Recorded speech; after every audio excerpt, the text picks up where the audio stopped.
ഈ എസ്രായുടെ പുസ്തകത്തിൻ്റെ പണിയുടെ പ്രത്യേകത എന്താണെന്ന് ചോദിച്ചാൽ, ഇവിടെ ആലയമില്ല. ഉണ്ടോ? ഇല്ല, ആലയമില്ല. 1 എന്ന ക്രമത്തിൽ ആലയം എന്ത് ചെയ്യണം?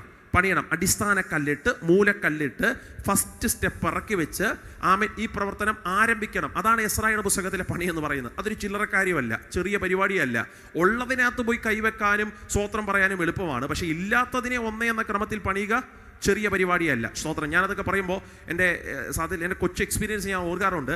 ഈ ചക്കവരിക്കൽ ദേശത്തിനകത്ത്, മേലില്ല ദേശത്തിനകത്ത് ഞാൻ പ്രവർത്തനം ആരംഭിക്കുമ്പോൾ എനിക്ക് ഇന്ന് ഓർമ്മയുണ്ട്. ആദ്യത്തെ സഭായോഗം എന്ന് പറയുന്നത് ഞാൻ മേടിച്ചിട്ട് 30 കസേരയും മാത്രമേ ഉണ്ടായിരുന്നുള്ളൂ. ഒരു സ്വോത്രം പറഞ്ഞേ. 30 കസേര നോക്കി ഞാൻ തന്നെ പാട്ട് പാടുക, ഞാൻ തന്നെ പ്രസംഗിക്കുക, ഞാൻ തന്നെ സാക്ഷ്യം പറയുക. 12:45 ഞാൻ തന്നെ സ്വോത്രാഴ്ച ഇടുക, തിരിച്ചുവരുമ്പോൾ ആ സ്വോത്രാഴ്ച ഞാൻ തന്നെ എടുത്ത് പെട്രോൾ അടിക്കുക. സ്തോത്രം. പരിപാടിയാണ്. സ്തോത്രം. ആ സമയത്ത് ഞാൻ മനസ്സുകൊണ്ട് ചെയ്ത് പറന്നു പോകുന്ന ഒരു ഈച്ചയെങ്കിലും ഞങ്ങളുടെ ചർച്ചിനകത്ത് കയറിയെങ്കിൽ എന്ന് ഞാൻ ചിന്തിച്ചൊരു സമയമുണ്ട്. സ്തോത്രം. അപ്പോൾ ഒന്നും ഇല്ലാത്തതിൻ്റെ നടുവിൽ നിന്ന് പ്രവർത്തനം ആരംഭിക്കുക ചെറിയ കാര്യമൊന്നും അല്ല. സ്തോത്രം. നന്ദിയോടെ സ്തോത്രം പറയുക.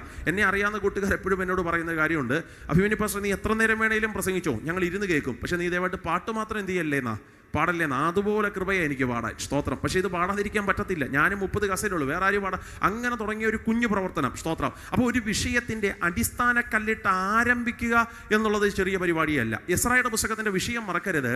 പുസ്തകത്തിൻ്റെ പ്രശ്നം എന്ന് പ്രത്യേകത എന്ന് പറയുന്നത് ആലയമില്ലച്ച, ഒന്നുമില്ല, ശൂന്യതയാണ്, തരിശു ഭൂമി മാത്രം. 1 എന്ന ക്രമത്തിൽ ആലയം എന്ത് ചെയ്യണം? പണിയണം. അതാ ഈ പുസ്തകത്തിൻ്റെ വിഷയം. എന്നാൽ നെഹമ്യാവിൻ്റെ പുസ്തകത്തിലെ വിഷയം പണിയാണെങ്കിലും അവിടുത്തെ പ്രത്യേകത മതിലുണ്ടായിരുന്നു, വാതിൽ ഉണ്ടായിരുന്നു, ഉള്ളതിനെ എന്ത് ചെയ്തു? തീ വെച്ച് ചുട്ടു നശിച്ചു. അപ്പോൾ അതിനെ ഒന്ന് റീബിൽഡ് ചെയ്താൽ മതി. സ്തോത്രം. ഇന്ന് രാത്രി ഞാൻ ആമുഖ സന്ദേശം പറയുമ്പോൾ തന്നെ ശിവനച്ച ഞാനൊരു ദൈവശബ്ദത്തിൻ്റെ പുറത്ത് പരിശുദ്ധാത്മാവിൽ പറയാം. കുറഞ്ഞത് ഈ ദേശത്തിനകത്ത് ദൈവം 2 പണികൾ ചെയ്യും. 1, ഇല്ലാത്തതിനെ പരിശുദ്ധാത്മാവ് പണിയും. 2, ഉള്ളതിനെ ദൈവം ഒന്ന് റീബിൽഡ് ചെയ്യും. സ്തോത്രം. എൻ്റെ കർത്താവ് പണിയുടെ ദൈവമാകിയാൽ, കർത്താവ് ഒരു കുശവനാകിയാൽ, ഈ രാത്രി ആ കുശവൻ്റെ കരം നമ്മുടെ കൊച്ചു ദേശത്തിനകത്ത് ഇറങ്ങി വരുന്നെങ്കിൽ കുറഞ്ഞത് ദൈവം 2 വിഷയത്തെ കൈകാര്യം ചെയ്യും. 1, ദൈവം ഇടിഞ്ഞു പോയതിനെ പണിതെടുക്കും. 2, ഉള്ളതിനെ ദൈവം ഒന്നുകൂടെ ഇല്ലാത്തതിനെ ദൈവം പണിതെടുക്കും. വിശ്വസിക്കുന്നവർക്കായി നന്ദിയോടെ ഞാൻ ദൈവത്തിന് സ്തോത്രം പറയുന്നു. ഇന്ന് രാത്രിയിലെ യോഗത്തിനകത്ത് ഇരിക്കുമ്പോൾ നമ്മൾ മനസ്സ് തുറന്ന് ദൈവത്തോട് പറയുക, അപ്പ എൻ്റെ വീട്ടിനകത്തൊരു തലമുറയുണ്ട്, എനിക്കൊരു ഭവനമുണ്ട്. എൻ്റെ വിഷയം വീടില്ലാത്തതല്ല, വീടുണ്ട്. പക്ഷെ ആ വീടിനെ ദൈവം ഒന്ന് റീബിൽഡ് ചെയ്താൽ മാത്രം മതി. സ്തോത്രം. എൻ്റെ കൊച്ചിന് ബുദ്ധി ഉണ്ടപ്പ, പക്ഷെ ആ ബുദ്ധിയെ ദൈവം എന്ത് ചെയ്യണോ? ഒന്ന് റീബിൽഡ് ചെയ്തെടുത്താൽ മതി. സ്തോത്രം. അമ്മയുടെ ശരീരമുണ്ട്, പക്ഷെ ശരീരത്തിൻ്റെ അകത്തുനിന്ന് വാക്തത്വം പുറത്തു വന്നിട്ടില്ല. അതിനെ ദൈവം ഒന്ന് പുതുക്കി പണിതാൽ മാത്രം മതി. ഇന്ന് രാത്രി മനസ്സ് തുറന്ന് പ്രാർത്ഥിക്കാമെങ്കിൽ എൻ്റെ ദൈവം പണിയുടെ ദൈവമാകിയാൽ കുറഞ്ഞത് കർത്താവ് 2 പണികൾ ചെയ്യാതെ പോകത്തില്ല. 1, ഇല്ലാത്തതിനെ ദൈവം പണിയും. 2, ഉള്ളതിനെ ദൈവം ഒന്ന് റീബിൽഡ് ചെയ്തെടുക്കും. തകർന്നു പോയതിനെ, ഇടിഞ്ഞു പോയതിനെ, ശത്രു തീ വെച്ച് ചുട്ടു നശിപ്പിച്ചതിനെയല്ല പുതുക്കി പണിയുന്നൊരു മഹത്വം കൂടെ അതിനകത്ത് വെളിപ്പെട്ട് വരുമെന്ന് പറഞ്ഞാൽ വിശ്വസിക്കുന്നവർക്കായി നന്ദിയോടെ ഞാൻ ദൈവത്തിന് സ്തോത്രം ചൊല്ലുക. വിശുദ്ധ വേദപുസ്തകത്തിന്റെ അടിസ്ഥാനത്തിൽ ഇങ്ങനെ ഇല്ലാത്തതിനെ പണിതതിനെയും ഉള്ളതിനെ റീബിൽഡ് ചെയ്തതുമായ ഒത്തിരി സംഭവങ്ങളുണ്ട്. 1-2 സംഭവങ്ങൾ പറഞ്ഞിട്ട് ഞാൻ ഈ വിഷയത്തിന്റെ പ്രധാന ഭാഗത്തിലേക്ക് വരാം. നിങ്ങൾ ആ പദം ഒന്നിനെ ശ്രദ്ധിച്ചു കേൾക്കണേ. സ്തോത്രം. ഈ പുതിയ നിയമത്തിനകത്ത് ഒരു കുരുടനുണ്ട്. ആ കുരുടൻ യോഹന്നാൻ 9-ാമത്തെ അധ്യായത്തിൽ കാണുന്ന കുരുടനാ. ആ കുരുടന്റെ പ്രശ്നം എന്താണെന്ന് എടുക്ക പോലും വേണ്ട, നിങ്ങൾക്കറിയാവുന്ന വാക്യമാ. ആ കുരുടന്റെ പ്രശ്നം എന്താണെന്ന് ചോദിച്ചാൽ അവന് ജന്മനാ കാഴ്ച ഇല്ല. അപ്പോൾ അവന് കാഴ്ച കൊടുക്കണമെങ്കിൽ എന്ത് പണി നടക്കണം? റീബിൽഡിങ് നടന്നാൽ പോരാ, കാഴ്ച ജന്മനാ ഇല്ല. അവനെ 1 എന്ന ക്രമത്തിൽ ആ കാഴ്ച എന്ത് ചെയ്യണം? വെച്ചു കൊടുക്കണം. അതുകൊണ്ട് ആ കർത്താവ് താഴെ നിന്ന് ചേറൊക്കെ കുഴച്ച് കണ്ണിലൊക്കെ വെച്ച് തേച്ചിട്ട് ഏദൻ തോട്ടത്തിന്റെ സിസ്റ്റം 1 എന്ന ക്രമത്തിൽ അവന്റെ കാഴ്ച ദൈവം എന്ത് ചെയ്യുന്നുണ്ട്? പണിയുന്നുണ്ട്. എന്നാൽ മർക്കോസിന്റെ സുവിശേഷം 8-ാം അധ്യായത്തിൽ മറ്റൊരു കുരുടനെ കാണാം. അവന്റെ പ്രശ്നം അവന് കാഴ്ച ഉണ്ടായിരുന്നു, പക്ഷെ കാലക്രമത്തിൽ എന്ത് ചെയ്തതാ? നഷ്ടപ്പെട്ടു പോയതാ. അതെന്താ പാസ്റ്റർ അങ്ങനെ പറയാൻ കാരണം? പറയാം. യേശു കർത്താവിൻ്റെ അടുക്കൽ നാട്ടുകാരെല്ലാം കൂടെ ഒരു കുരുടനെ കൊണ്ടുവന്നിട്ട് പറഞ്ഞു, കർത്താവേ ഇവന് കാഴ്ചയില്ല, സോ ഇവനെ ജസ്റ്റ് ഒന്ന് തൊട്ടാൽ മാത്രം മതി, ഒന്ന് ടച്ച് ചെയ്താൽ മാത്രം മതി എന്ന് പറഞ്ഞപ്പോൾ യേശു പറഞ്ഞു, ചുമ്മാതെ ടച്ച് ചെയ്യല്ല, അവൻ്റെ കരത്തിൽ കയറി യേശു പിടിച്ചു. ഞാൻ അവിടെ നിർത്തിക്കൊണ്ട് ശാന്തമായിട്ടൊരു ദൂത് പറയാം. നാട്ടുകാർ പറയുന്ന കേൾക്കാനല്ല കർത്താവ് നിൽക്കുന്നേ. മനസ്സിലാക്കുന്നവർക്കായി സ്തോത്രം പറയുക. നാട്ടുകാർ പറഞ്ഞു ജസ്റ്റ് ഒന്ന് തൊട്ടാൽ മാത്രം മതി കർത്താവേ. യേശു തൊട്ടതല്ല, അവൻ്റെ കൈക്ക് കയറി എന്ത് ചെയ്തു? പിടിച്ചു. അവനെ ഊരിന് പുറത്തു കൊണ്ടുവന്നു. അടുത്ത വാക്കൊന്ന് ശ്രദ്ധിച്ചേ. അവനെ ഊരിന് പുറത്തു കൊണ്ടുവന്നു, അവന്റെ കണ്ണയിൽ തൊട്ടു. എന്നിട്ട് ചോദിച്ചു, കാണുന്നുണ്ടോ എന്ന് ചോദിച്ചു. അപ്പൊ അവൻ പറഞ്ഞു, കാണുന്നുണ്ട്. എങ്ങനെ കാണുന്നുള്ളോ? മനുഷ്യനെ മരങ്ങൾ നടക്കുന്നത് പോലെ എന്ത് ചെയ്യുന്നുണ്ട്? കാണുന്നുണ്ട്. യേശു പറഞ്ഞു, അത്രയും കണ്ടോ? അത്രയും കണ്ടു. സ്തോത്രം. Glory to God. എടാ വാടാ, യൂട്യൂബ് ഇറക്കടാ, ചാനൽ നോക്കടാ, ഓൺലൈൻ വിടറാ, കട്ടിയടാ, സാധനം കേട്ടടാ, വൈറലാക്കടാ, താഴെ നമ്മുടെ ചർച്ചിന്റെ സ്ക്രോളും കൂടെ ഒന്ന് എഴുതി കാണിക്കണേ, ആ പേരും കൂടെ ഒന്ന് എഴുതി യേശു പറഞ്ഞോ? അതൊക്കെ നമ്മുടെ സിസ്റ്റം. ഒരു സ്തോത്രം പറഞ്ഞേ. അവൻ പറഞ്ഞു, കർത്താവേ കാണുന്നുണ്ട്, മരങ്ങൾ പോലെ കാണുന്നു. യേശു പറഞ്ഞു അത്രയും കണ്ടോ. അങ്ങനാണെങ്കിൽ പിന്നെ അടുത്ത യോഗത്തിൽ വരുമ്പോൾ ബാക്കി എന്ത് ചെയ്തോളാം യേശു പറഞ്ഞോ? അല്ല, കർത്താവ് ഒരു പണിയിൽ കൈവച്ചാൽ അതിനകത്തൊരു ഫുൾഫിൽമെന്റ് കാണും. സ്തോത്രം. യേശു ഒരു വിഷയം തൊട്ടാൽ അത് അപൂർണതയല്ല, അതൊരു പൂർണ്ണ മഹത്വത്തിന് ഹേതുവാക്കി സ്വർഗത്തിലെ ദൈവം മാറ്റും. യേശു പറഞ്ഞ അങ്ങനെ കണ്ടാൽ പോരല്ലോ. ഇനി അടുത്ത വാക്ക് നിങ്ങളൊന്ന് ശ്രദ്ധിച്ച് കേൾക്കണേ. കർത്താവ് ഒന്നുകൂടെ അവനെ തൊട്ടു ചോദിച്ചു, ഇപ്പോഴോ? അവൻ പറഞ്ഞു മനുഷ്യനെ പോലെ തന്നെ എന്ത് ചെയ്യുന്നുണ്ട്, കാണുന്നുണ്ട് എന്ന് പറഞ്ഞപ്പോ യേശു അടുത്ത പറഞ്ഞ വാക്ക് നിങ്ങൾക്കറിയാമോ? ആമേൻ എന്നല്ല, സ്തോത്രം എന്നല്ല, കാണുന്നുണ്ടെന്ന് പറഞ്ഞപ്പോൾ യേശു അടുത്ത പറഞ്ഞ വാക്ക് നോക്കി വായിച്ച് തന്നെ PAP അല്ല, ഒരു കൊച്ചു മുട്ടായി പോലും തരാൻ എൻ്റെ കയ്യിലില്ല. സ്തോത്രം. യേശു അടുത്ത പറഞ്ഞ വാക്ക് ഓർമ്മയുണ്ടോ? കാണുന്നുണ്ടെന്ന് പറഞ്ഞപ്പോൾ യേശു അടുത്ത പറഞ്ഞ വാക്ക് അതൊരു സ്റ്റേറ്റ്മെന്റ്, ഒരു ദൂത. ഇനി ഊരിനകത്ത് അയ്യോ സ്തോത്രം, നിങ്ങളെല്ലാം കൂടെ പൈസ ഇട്ട് പുള്ളിക്ക് ഒരു കേക്ക് മേടിച്ചു കൊടുക്കണേ. സ്തോത്രം. അതാ ശരി, നിങ്ങളിനി ഊരിനകത്ത് കടക്ക പോലും അരുത് എന്ന് പറഞ്ഞ് തൊട്ട് താഴെ ഒരു റെവലേഷൻ വേർഡാണ്. ഇനി നീ ഊരിനകത്ത് കടക്ക പോലും അരുത് എന്ന് പറഞ്ഞ് അവനെ വീട്ടിലോട്ട് പറഞ്ഞയച്ചു. എന്താ വാക്കിന്റെ അർത്ഥം? അങ്ങനെ ഇപ്പോൾ എല്ലാം ഞങ്ങളെ കൊണ്ട് പറയിപ്പിക്കാനാണെങ്കിൽ പാസ്റ്ററിനെ കൊണ്ടുവരേണ്ട കാര്യം ഉണ്ടായിരുന്നു? അങ്ങനെയാണോ? അല്ല. സ്തോത്രം. എന്താ വാക്കിന്റെ അർത്ഥം? യേശു കണ്ണെ തൊട്ടു. കാണുന്നുണ്ട്. മനുഷ്യനെ മരങ്ങൾ പോലെ. പോരാ, ഒന്നുകൂടെ തൊട്ടു. കാണുന്നുണ്ട്. മനുഷ്യനെ പോലെ. ആട്ടെ, ഇനി നീ ഊരിനകത്ത് കടക്ക പോലും അരുതെന്ന് പറഞ്ഞ അവന് വീട്ടിലോട്ട്. എന്താ വാക്കിന്റെ അർത്ഥം? സിമ്പിളാ. ആ വാക്കിന്റെ അർത്ഥം എത്രയേ ഉള്ളൂ. അവന്റെ വീടാ ഊരിനകത്ത് അല്ല. സ്തോത്രം. ഇനി എൻ്റെ ഒരു കൊച്ചു ഭാവന ഞാൻ പറയാം. ബൈബിളിനകത്തൊന്നും ഇല്ല, എൻ്റെ കൊച്ചു ഭാവനയാണ്. ഇവൻ ഈ ഊരിനകത്ത് വന്നപ്പോഴാണോ ഇവൻ്റെ കാഴ്ച പോയേ? അറിയില്ല, ബൈബിളിനകത്തില്ല. എങ്കിലും നമുക്ക് ചിന്തിക്കാം അങ്ങനെ. എങ്ങനോ ഇതിനകത്ത് കയറിയപ്പോൾ ആക്സിഡന്റിലോ മറ്റു ഇവൻ്റെ കാഴ്ച പോയി കാണുമായിരിക്കാം. പിന്നെ ഇവന് വീട്ടിലോട്ട് പോകാൻ പറ്റിയില്ലേ? അറിയില്ല. യേശു അത്ഭുതം കൊടുത്തപ്പോൾ, അല്ല, എൻ്റെ വിഷയവുമായി ചേർന്ന് പറയാം, യേശു ആ പണി ചെയ്തപ്പോൾ, അവൻ്റെ കാഴ്ചയുടെ പണിയിൽ യേശു കൈകാര്യം ചെയ്തപ്പോൾ യേശു പറയുക, ഇനി ഞാൻ നിന്നെ ഉറപ്പിക്കേണ്ട സ്ഥലത്ത് കൂടെ ചെന്ന് കൊണ്ടുവന്ന് ഉറപ്പിക്കും, നിന്നെ വീട്ടിനകത്ത് ഞാൻ കൊണ്ടുവന്നെത്തിക്കും. അങ്ങനെയാണെങ്കിൽ ഇന്ന് രാത്രി ഇതിനകത്ത് ഇരിക്കുന്നവരോട് ഞാൻ ആത്മാവിൽ ഒരു പ്രവചന ശബ്ദം പറയാം.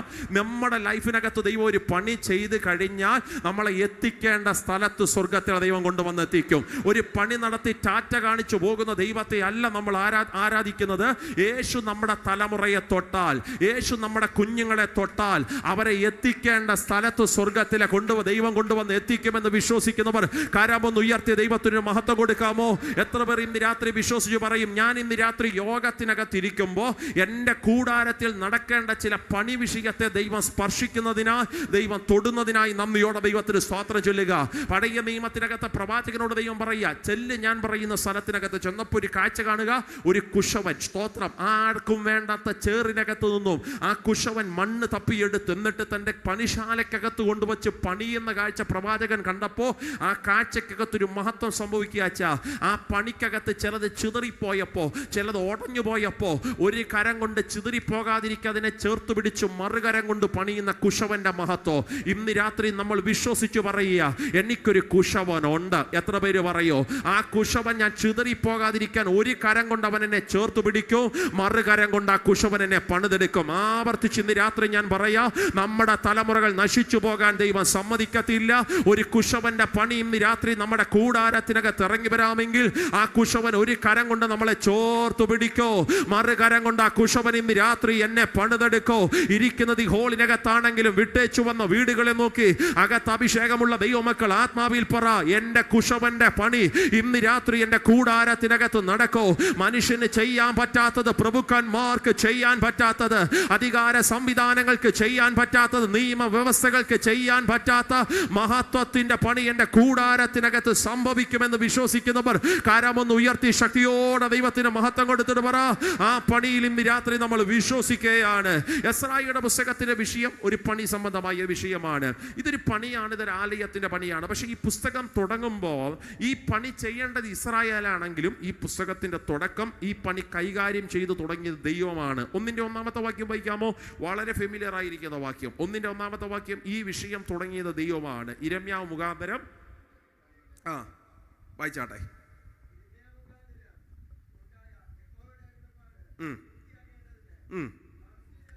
ആ പദത്തിന് അടിവരട്ടു. പാർസി രാജാവായ കോരശിന്റെ 1-ാം ആണ്ടിൽ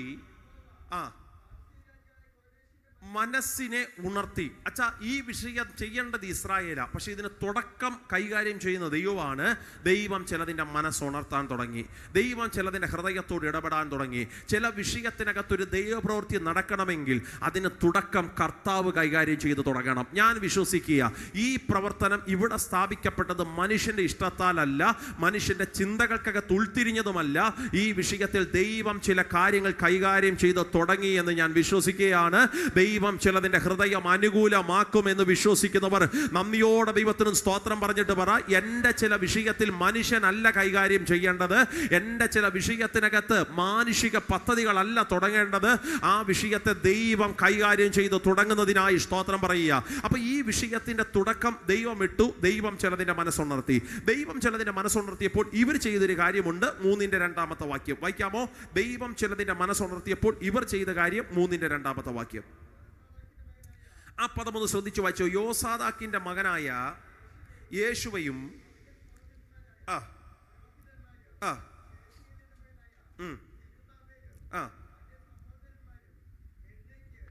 എഴുന്നേറ്റ് ദൈവപുരുഷനായ മോശയുടെ ന്യായപ്രമാണത്തിൽ എഴുതിയിരിക്കുന്നത് പോലെ അർപ്പിക്കേണ്ടതിന് ഇവര് സത്യത്തിൽ എന്നാ ഈ പണിയാൻ പോന്നേ? ഈ എസ്രായുടെ പുസ്തകത്തിലെ പണി എന്നാ? അത് ആലയമല്ലേ? പക്ഷെ 3-2 വാക്യത്തിൽ വായിക്കുമ്പോൾ ഇപ്പൊ അവരെന്തുവാ ഈ പണിയുന്നേ? യാഗപീഠം. മെനക്കേടല്ലേ അച്ഛാ? ആ പൈസയും കൂടെ ആലയത്തിനകത്തിട്ട പണി പെട്ടെന്ന് നടക്കുകയല്ലേ? സ്തോത്രം. ഇവിടെ ഞാൻ ശാന്തമായിട്ടൊരു ദൂത് പറയാം.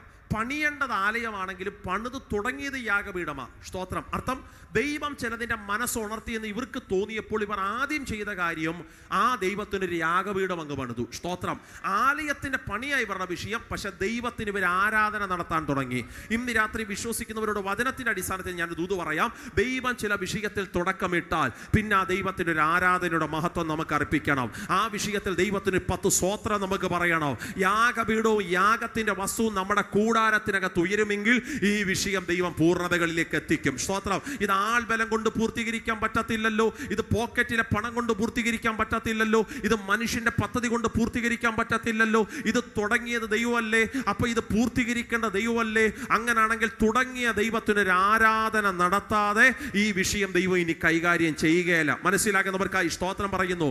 ഏറ്റവും വലിയ സഭയുടെ പാസ്റ്റർ യോങ്കിച്ചയുടെ പുസ്തകത്തിനകത്ത് ഒരു സ്റ്റേറ്റ്മെന്റ് നിങ്ങൾ കേൾക്കണോ?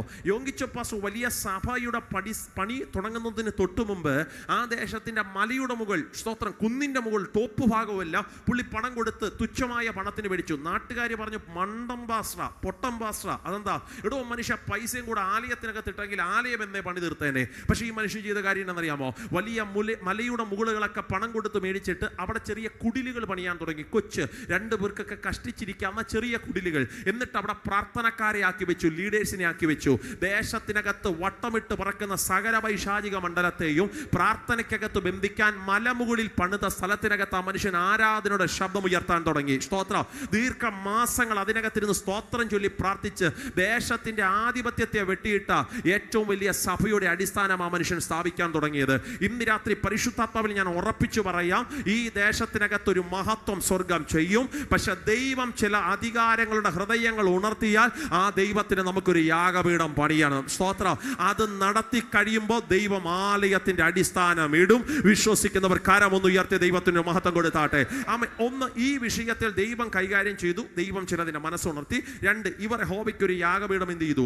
പണിതു. 3-ാമത്തെ കാര്യം, ഇവർ ഈ ആലയം പണി പൂർത്തീകരിച്ച് കഴിഞ്ഞ അനന്തരം 7-ന്റെ വാക്യത്തിൽ വരുമ്പോൾ ആലയ പണി പൂർത്തീകരിച്ച് കഴിഞ്ഞപ്പോൾ ഇവർ ചെയ്തൊരു കാര്യമുണ്ട്.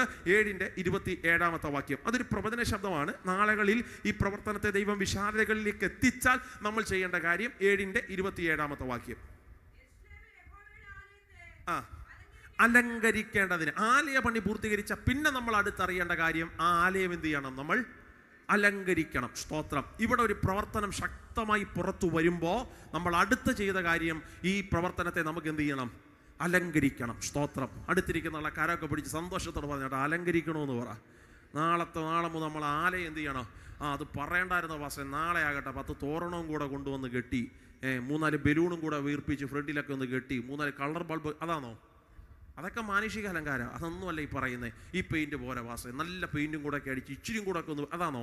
അതല്ല, അതൊക്കെ മാനുഷിക അലങ്കാരമാണ്. ഒരാലയത്തിൻ്റെ അലങ്കാരം ഷിബിനച്ച ഞാൻ പറയാതെ അച്ഛൻ അറിയാം. ഒരാലയത്തിൻ്റെ അലങ്കാരം ആ സഭയ്ക്കകത്ത് വ്യാപരിക്കുന്ന ദൈവ സാന്നിധ്യമാണ്. സ്തോത്രം. കർത്താവിന് ഇന്ന് രാത്രി നിർബന്ധ ബുദ്ധിയിലൊരു കാര്യം അറിയണം. കർത്താവ് ഈ പ്രവർത്തനത്തെ നമ്മുടെ കയ്യിൽ ഏൽപ്പിച്ചാൽ, സ്തോത്രം, നിങ്ങളുള്ള പദം ഞാനങ്ങ് പിൻവലിക്കുന്നു, ഇതെൻ്റെയും കൂടെ ദേശമാണല്ലോ, നമ്മുടെ ദേശത്തിൽ ഇനിയും ഒരു പ്രവർത്തനം കൂടെ കർത്താവ് പുറത്തു കൊണ്ടുവന്നാൽ അത് നശിക്കുമോ ദൈവത്തിനറിയണം, അതോ നമ്മളത് അലങ്കരിച്ച് സൂക്ഷിക്കണമോ? ഒത്തിരി പേർ അവിശ്വസ്തന്മാരായി അച്ഛാ, ഒത്തിരി പേർ തരികിടക്കകത്തും ഒത്തിരി പേർ അവിശ്വസ്തന്മാരായി ഉടഞ്ഞു പോയപ്പോൾ ദൈവത്തിനറിയണം, ഇനി ഒരു സ്ഥലവും കൂടെ ഞാൻ നിന്നെ ഏൽപ്പിച്ചാൽ, ഇനി ഒരു ഗിഫ്റ്റും കൂടെ ഞാൻ നിനക്ക് തന്നാൽ, അത് ആലയപണി സംബന്ധമായിട്ട് മാത്രമല്ല, ഇതിനകത്തിരിക്കുന്ന മുഴുവൻ പേരോട് ഞാൻ പറയാം, ഒരു കൃപാവരം ദൈവം നിങ്ങളെ ഏൽപ്പിച്ചാൽ, ഒരു പ്രവചന ശബ്ദം ദൈവം നിങ്ങളെ ഏൽപ്പിച്ചാൽ, പ്രാർത്ഥിക്കാൻ കണ്ണുനീരൊരുക്കാൻ ഒരു ശക്തി കൂടെ ദൈവം നിങ്ങളുടെ മേൽ ഏൽപ്പിച്ചാൽ, ദൈവത്തിനറിയണം നിങ്ങളത് നശിപ്പിക്കുമോ അത് അലങ്കരിച്ച് സൂക്ഷിക്കുമോ? ഇന്ന് രാത്രി മനസ്സ് തുറന്ന് ദൈവത്തോട് പറ, ഈ രാത്രി യോഗം തീരുന്നതിനേക്കാൾ മുമ്പ് ദൈവം എന്തെങ്കിലും ഒരു ഗിഫ്റ്റ് എന്നെ ഏൽപ്പിച്ചാൽ ഞാനത് നശിപ്പിക്കത്തില്ലപ്പാ. ഞാൻ ഈ ദേശത്തിനകത്തത് വിശ്വസ്തയോടെ കൊണ്ടു നടക്കും യേശുവിന്റെ നാമത്തിൽ.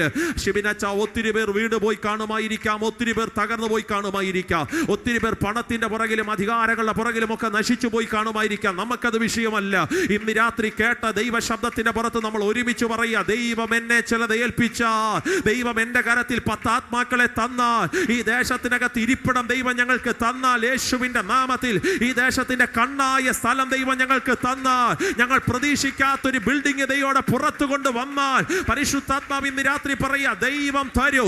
ദൈവത്തിന് അതിന് വിശ്വസതയുണ്ട്. യേശുവിന്റെ നാമത്തിൽ തമ്പുരാൻ ഇന്ന് രാത്രി ഗ്രഹവിചാരകന്മാരിൽ അന്വേഷിക്കുന്നത് അവർ വിശ്വസ്തരായിരിക്കണം. അങ്ങനെ ഇന്ന് രാത്രി ദൈവം നമ്മുടെ കയ്യിൽ ചിലത് ഏൽപ്പിച്ചാൽ, ദൈവം നമ്മുടെ കയ്യിൽ ചിലത് തന്നാൽ, അകതാരിൽ വിശ്വസിക്കുന്ന ദൈവത്തിന്റെ മക്കൾ പറ, നമ്മളത് നശിപ്പിക്കത്തില്ല, നമ്മളത് അലങ്കരിച്ച് സൂക്ഷിക്കൂ. പിശാചിന് കയറി കളിക്കാൻ ഒരു സ്ഥലമാക്കി നമ്മളത് കൊടുക്കത്തില്ല, ദുരുപദേശങ്ങൾക്കൊരു മണ്ണാക്കി നമ്മളത് മാറ്റത്തില്ല, സകല പൈശാചിക ശക്തികൾക്ക് കൊടികുത്തി വാടാനുള്ളൊരു സ്ഥലമാക്കി അത് തീരത്തില്ല. അത് അലങ്കരിച്ച് നമ്മൾ സൂക്ഷിക്കുമെന്ന് വിശ്വസിക്കുന്നവർക്കായി നന്ദിയോടെ ഞാൻ ദൈവത്തിന് സ്തോത്രം പറയുക. രക്തംശയം എടുക്കുന്നു. അപ്പോൾ എന്താ പ്രിയരെ ദൈവം പലതും നമ്മുടെ കയ്യിൽ ഏൽപ്പിക്കാത്തത്? ഇന്ന് രാത്രി പ്രസംഗിക്കുന്ന എന്നെ ഉൾപ്പെടെ പരിശുദ്ധാത്മാവ് ചോദിക്കുക, എന്താ ദൈവം നമ്മളെ ചെയ്യിൽ ഗിഫ്റ്റ് ബാക്കുകൾ എളിപ്പിക്കാഞ്ഞത്? ദേ എഴുതി വെച്ചിരിക്കുന്നു, ആമേൻ, ഉണർവ് നടന്ന സ്ഥലത്തെക്കുറിച്ച്. സ്തോത്രം. ഇതൊക്കെ എവിടെ നിന്ന് കിട്ടിയെന്ന് എനിക്കറിയില്ല. വന്നപ്പോൾ ഒത്തിരി സന്തോഷം തോന്നി. സത്യത്തിൽ ഇതിനെല്ലാം ഫോട്ടോ എടുത്തുകൊണ്ട് പോകുന്നതാണ് ആമേൻ എനിക്കങ്ങ് തോന്നി. സ്തോത്രം. എഴുതി വെച്ചിരിക്കുന്നത് ഉണർവ് നടന്ന സ്ഥലത്തെക്കുറിച്ച്. എന്തേ അവിടെ നടന്ന ഉണർവ് ഈ മണ്ടി നടക്കുന്നില്ല? സ്തോത്രം. തമ്പുരാൻ അറിയണം, വിശ്വസ്തന്മാരുണ്ടോ? തന്നാൽ അത് അലങ്കരിച്ച് സൂക്ഷിക്കോ, അതോ ഷോ ഓഫ് കാണിക്കാൻ നമ്മൾ സ്റ്റേജിൽ കയറി നിൽക്കുമോ? അങ്ങനെയുള്ളതിൻ്റെ കയ്യിലൊന്നും ദൈവം ഏൽപ്പിക്കുകയില്ല. സ്തോത്രം. ഷോ ഓഫ് കാണിക്കുന്നതും ആൾ കാണിക്കുന്ന അതിനൊന്നും ദൈവം ഏൽപ്പിക്കുകയില്ല. അത് അലങ്കരിച്ച് സൂക്ഷിക്കാൻ ഇന്ന് രാത്രി മനസ്സുണ്ടെങ്കിൽ ദൈവം ഓരോ ഉണർവും കൂടെ നമ്മുടെ ദേശത്തിനകത്ത് അയക്കും. വിശ്വസിക്കുന്നവർക്കായി നന്ദിയോടെ ഞാൻ ദൈവത്തിന് സ്തോത്രം പറയുക. എനിക്കിന്നും ഓർമ്മയുണ്ട്, ഞാൻ 5ാം ക്ലാസ്സിൽ പഠിക്കുന്ന സമയത്താണ് അപ്പൻ്റെ കയ്യിൽ നിന്നും സ്തോത്രം വാശി പിടിച്ചൊരു സൈക്കിൾ മേടിച്ചത്. സ്തോത്രം. നിർബന്ധിച്ച് കുത്തിയിരുന്ന് കരഞ്ഞും ഒക്കെ അപ്പനെ കൊണ്ട് വാശി പിടിപ്പിച്ച് ഞാനൊരു സൈക്കിൾ അങ്ങ് മേടിച്ചു. സ്തോത്രം. മേടിച്ച ദിവസമൊക്കെ എന്നായിരുന്നു വെച്ചാൽ സ്തോത്രം, രാവിലെ ഉറക്കം എഴുന്നേറ്റ് വരുന്ന സൈക്കിൾ എന്ത് ചെയ്യുന്നത് തപ്പിക്കൊണ്ട് അങ്ങാണ് ഒരു പൊടിയും പൊട്ടും അതിനകത്തുണ്ടെങ്കിൽ എൻ്റെ ആകം അങ്ങ് തിളയ്ക്കാൻ തുടങ്ങും. ഓടിക്കൊണ്ടുവന്ന് എണ്ണയ്ക്കിട്ട് തൂത്ത് വൃത്തിയാക്കി മിനുക്കി സെറ്റാക്കി അവിടെ വെക്കും. സ്തോത്രം. 3 മാസം കഴിഞ്ഞപ്പോൾ ആവേശം പോയായിരുന്നു കേട്ടോ. സ്തോത്രം. പിന്നെ മാസത്തിലൊന്നായി കഴുകലൊക്കെ. സ്തോത്രം. 1 വർഷമായപ്പോൾ അതുമില്ല. 3 മാസത്തിലൊന്നായി കഴുകലൊക്കെ. ഞാൻ 10ാം ക്ലാസ് കഴിഞ്ഞ് +1 കയറുമ്പോൾ ഞങ്ങളുടെ ചർച്ചയിൽ രതീഷ് എന്ന് പറയുന്നൊരു മോനുണ്ട് കൊണ്ടാടത്ത്. അവനോട് പറഞ്ഞ അച്ഛനെ +1 ഇനി അച്ഛൻ്റെ പഴയ സൈക്കിൾ അച്ഛന് വേണ്ടല്ലോ, +1 നാണക്കേടാ സൈക്കിൾ ഉപയോഗിക്കുന്നത്, ആ സൈക്കിൾ എനിക്ക് തരാമോ എന്ന് ചോദിച്ചു. ഞാൻ പറഞ്ഞു എടുത്തുകൊണ്ട് പോകും, സ്ഥലം കളയാനായിട്ടൊരു സാധനം. സ്തോത്രം. നോക്കിയപ്പോൾ സൈക്കിൾ കാണുന്നില്ല. തപ്പിയും തടഞ്ഞു വന്നപ്പോൾ ചായ്പിൻ്റെ കീഴേ കിടക്കുക സൈക്കിള്. സ്തോത്രം. കിട്ടുമ്പോഴുള്ള ആവേശമുണ്ടോ? അലങ്കരിച്ച് സൂക്ഷിക്കുന്നുണ്ടോ? ദൈവത്തിനറിയണം. ദൈവത്തിന് ചിലത് ഏൽപ്പിക്കാൻ ഭയങ്കര മനസ്സാണ്. പക്ഷെ ദൈവത്തിനറിയണം, നശിപ്പിക്കുമോ അത് അലങ്കരിച്ച് സൂക്ഷിക്കണോ? 10-50 ചർച്ച കയറുമ്പോൾ 10 നോട്ടീസിൽ പേര് വരുമ്പോൾ ഇപ്പോഴും ആ അഭിഷേകത്തെ തന്നാണോ നിൽക്കുന്നത്? ദൈവത്തിന് അതറിയണം. അങ്ങനെ തന്നാൽ അടുത്ത ദൈവശക്തി ദൈവം നമ്മുടെ ശിരസിൽ ഏൽപ്പിക്കും. വിശ്വസിക്കുന്നവർ കരമൊന്ന് ഉയർത്തി ദൈവത്തിന് ഹല്ലേലൂയ പറയാമോ? സ്തോത്രം. അപ്പോൾ 1, ദൈവം ചിലതിൻ്റെ മനസ്സുണർത്തി. 2, ആ സ്ഥലത്തിലെ യഹോവയ്ക്ക് അവർ യാഗപീഠം പണിതു. 3, ആ സ്ഥലം അവരെന്ത് ചെയ്തു? അലങ്കരിച്ച് സൂക്ഷിച്ചു. എന്തായാലും പണി തുടങ്ങി. സ്തോത്രം. പക്ഷേ ഈ 9ാമത്തെ അധ്യായത്തിനകത്ത് വരുന്നതിനേക്കാൾ മുമ്പ് ഈ പണിക്കെതിരെ പൈശാചിക ശക്തികൾ അഴിച്ചുവിട്ട 4 തടസ്സങ്ങളുണ്ട്. ഇനി പറയുന്നതെല്ലാം ശ്രദ്ധിച്ച് കേൾക്കണം. കേൾക്കാൻ അത്ര സുഖകരമായ കാര്യമൊന്നുമല്ല, എങ്കിലും ഇത് പ്രവർത്തനത്തോടുള്ള ദൂതാകയാൽ ശ്രദ്ധിച്ച് നമുക്ക് പ്രാർത്ഥനയോടെ കേട്ട് അവസാനം ഒരുമിച്ച് നമുക്ക് പ്രാർത്ഥിച്ച് വ്യക്തിപരമായ പ്രവചന ശബ്ദത്തിലേക്ക് നമുക്ക് കയറണം. സ്തോത്രം. ഇങ്ങനെ ഇവരൊരു പണി തുടങ്ങാൻ ആഗ്രഹിച്ചപ്പോൾ ഈ പണിക്കെതിരെ 4 ശക്തികളാണ് കൊടികുത്തി വാണത്. 1ാമത്തെ ശക്തി 4:1 വാക്യം വായിക്കാമോ? ഈ പണിക്കെതിരെ, ആലയ പണിക്കെതിരെ പൈശാചിക ശക്തികൾ അഴിച്ചുവിട്ട 1-ാമത്തെ സ്വാധീനം 4:1. പ്രവാസികൾ ഇസ്രായേലിന്റെ ദൈവമായ യഹോവയ്ക്ക് മന്ദിരം പണിയുന്നു എന്ന് കേട്ടപ്പോൾ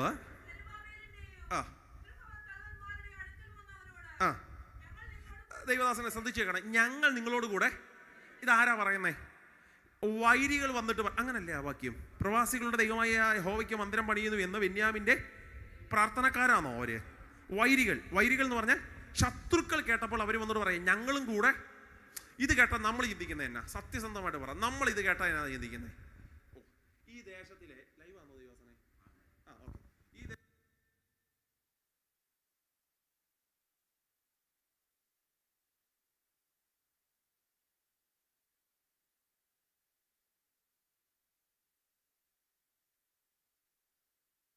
എന്നാ ചിന്തിക്കുന്നത് എന്നാ നമ്മള്?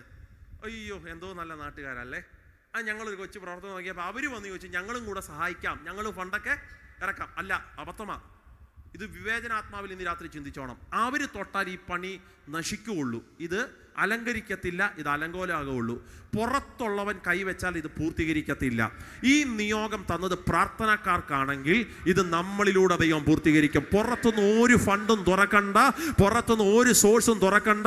ഈ വിഷയം തുടങ്ങിയത് നമ്മളാണെങ്കിൽ ഇത് നമ്മളിലൂടെ പൂർത്തീകരിപ്പാൻ ദൈവത്തിന് കഴിയും. സ്തോത്രം. പൈശാചിക ശക്തി ഒരു പണിയെ തടസ്സപ്പെടുത്താൻ വരുന്ന ആദ്യത്തെ സ്വാധീനം സ്നേഹത്തിന്റെ രൂപത്തില്ല, വശീകരണം എന്ന് ഞാൻ പറയും. അവർ വന്ന് പറയും ഞങ്ങളും കൂടെ എന്ത് ചെയ്യാം, സഹകരിക്കാം, നമുക്ക് ഒരുമിച്ച് എന്ത് ചെയ്യാം, നിൽക്കാം. അപ്പൊ പണി പെട്ടെന്ന് ഒരു സ്വത്രം പറഞ്ഞേ, സ്വത്രം. അങ്ങനെ അവറ്റകൾ കൈവച്ചാൽ ഇത് പൂർത്തീകരിക്കില്ല അച്ഛാ.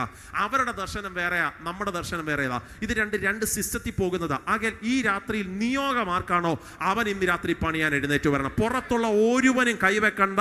അവ കൈവച്ചാൽ ഈ പണി പൂർത്തീകരിക്കുമെത്തുമില്ല.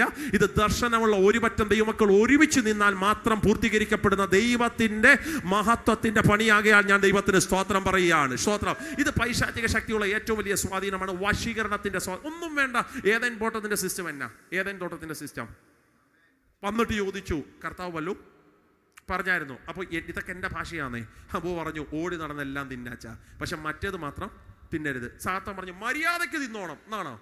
അങ്ങനെയാണെങ്കിൽ നമ്മൾ അപ്പഴേ പാസ്റ്ററെ വിളിക്കും. അപ്പോൾ പാസ്റ്ററെ മറ്റേ സാധനം ഇവിടെ വന്നിപ്പോൾ പിശാചാണ്. കണ്ടപ്പോഴേ മനസ്സിലായി പുള്ളിയുടെ ടോണൊക്കെ വേറേതാണ്. വന്ന് ശാസിച്ചു. പിശാച് അങ്ങനെ വരികയില്ല.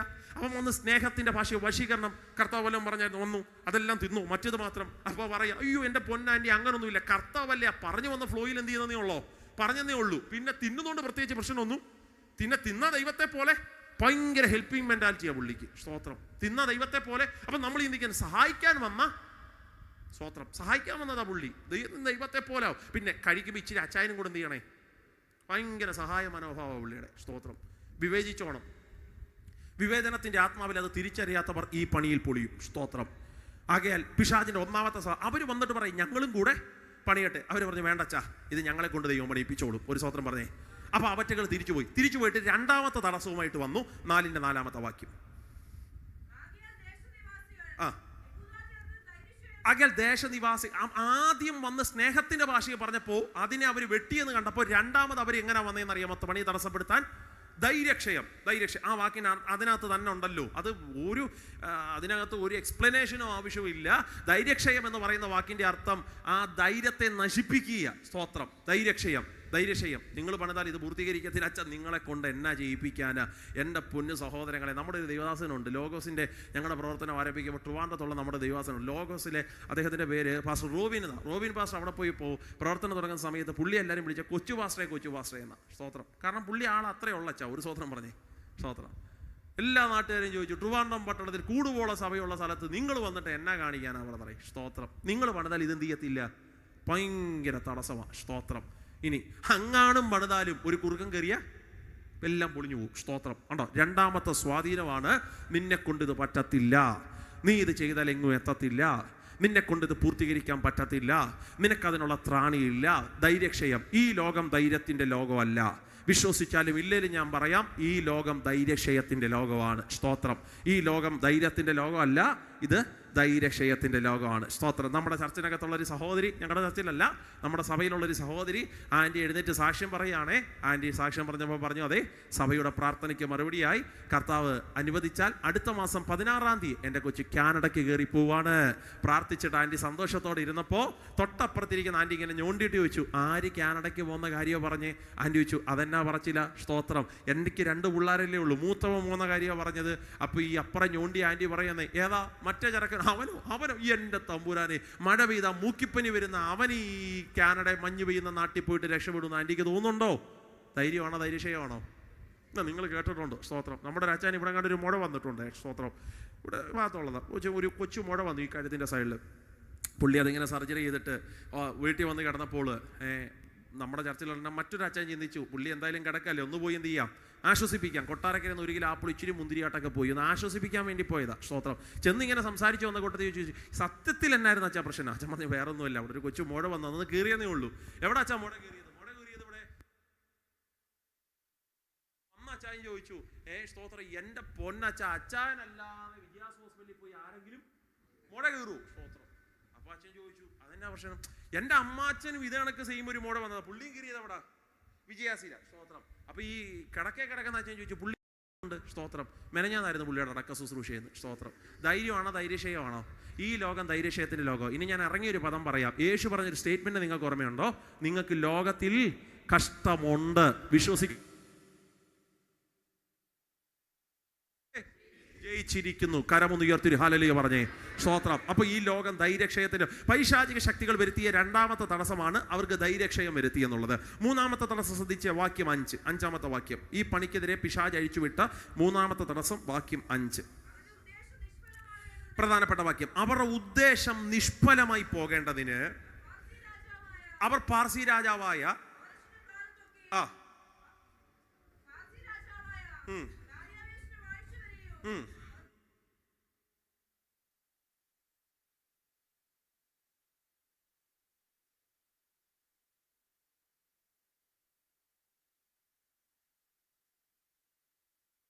Okay, thank you. ആ പദമൊന്നും നമുക്ക് നടി വരണേ. അടുത്ത പദം എന്നാ അറിയുമോ?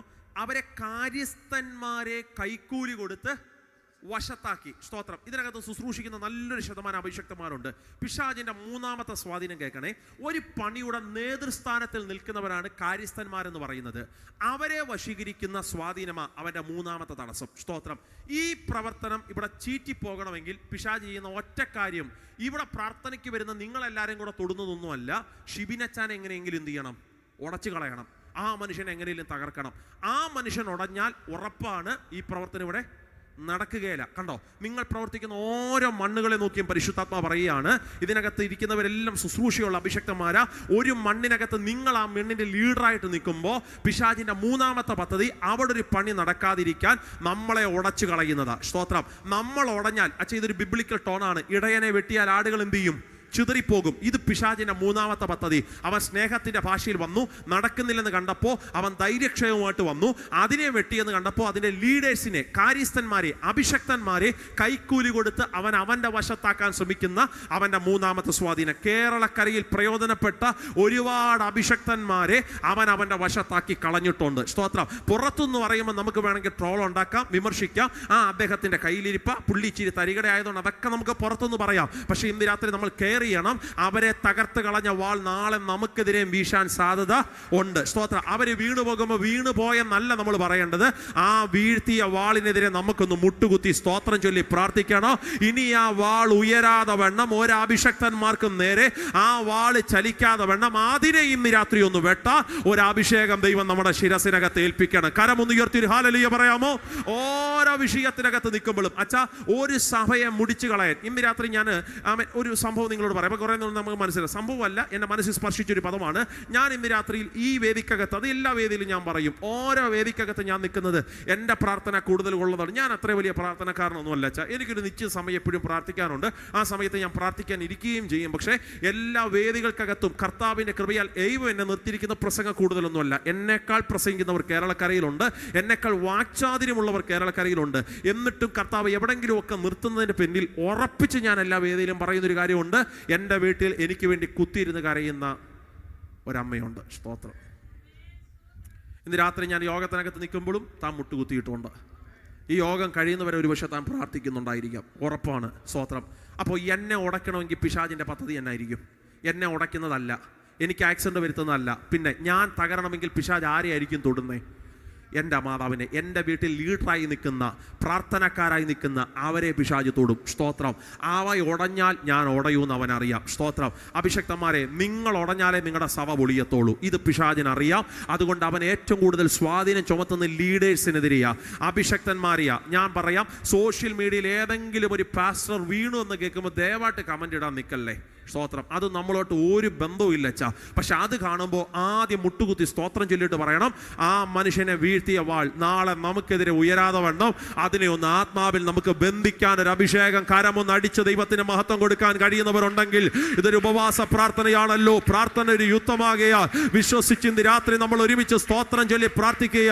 അഭിഷക്തന്മാരെ വീഴ്ത്തിക്കളഞ്ഞ പൈശാചിക സ്വാധീനമേ, കൊട്ടാരക്കരയുടെ പ്രാന്തപ്രദേശത്തിൽ എഴുന്നേറ്റ സകല ലീഡേഴ്സുകളെയും ഉടച്ചു കളഞ്ഞ് ഏതെങ്കിലും വാളുകൾ ഈ ദേശത്തിനകത്തുണ്ടെങ്കിൽ ഇന്ന് രാത്രി ഞങ്ങൾ വിശ്വസിച്ച് പ്രാർത്ഥിക്കുക. ഇനി ഒരു ദൈവദാസന് നേരെയും അത് വീശാതെ വണ്ണം, ഇനി ഒരു അഭിഷക്തനെയും അത് തകർത്ത് കളയാതെ വണ്ണം യേശുവിന്റെ നാമത്തിൽ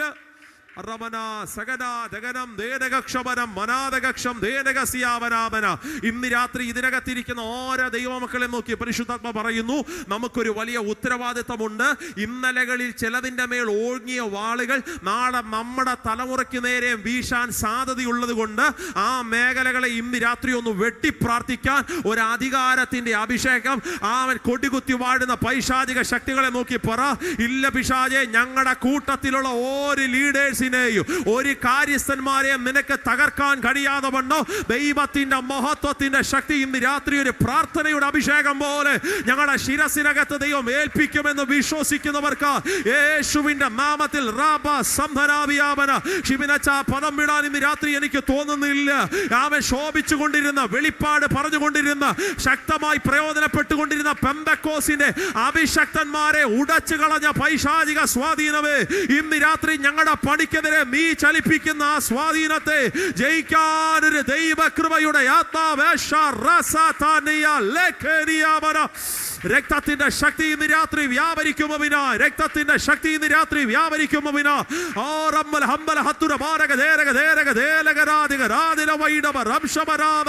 യേശുവിന്റെ നാമത്തിൽ ഇന്ന് രാത്രി ഞങ്ങൾ ഒരുമിച്ച് ജയമെടുക്കുകയാണ്, ജയമെടുക്കുകയാണ്, ജയമെടുക്കുകയാണ്. ഒരു മനുഷ്യനെ വീഴ്ത്തിക്കപ്പോ അച്ഛാ, ഒരു മനുഷ്യനെ വാള് കൊണ്ട് വെട്ടിയപ്പോ സഭയ്ക്കൊന്നും മനസ്സിലായില്ല അച്ഛാ. അവര് ചിന്തിച്ചു ഇതൊരു സാധാരണ സംഭവമാ, പീഡനം അരങ്ങ് തകർക്കുന്ന കാലഘട്ടമല്ലേ. ഒരു മനുഷ്യൻ ഉടഞ്ഞു പോയപ്പോൾ അവർക്കൊന്നും തോന്നിയില്ല. എന്നാൽ അടുത്ത അഭിഷക്തൻ പത്രോസിനെ പിടിച്ചപ്പോ അവർക്ക് മനസ്സിലായി ഇതൊരു ആവർത്തനത്തിന്റെ സ്വാധീനമാ. ഞങ്ങളുടെ സഭയിൽ ഇപ്പോൾ ശോഭിച്ചുകൊണ്ടിരിക്കുന്ന ലീഡേഴ്സിനെ എല്ലാം ഇങ്ങനെ ഉടച്ചു കളഞ്ഞാൽ പിന്നെ സഭയ്ക്ക് വളർച്ച ഉണ്ടാകത്തില്ല.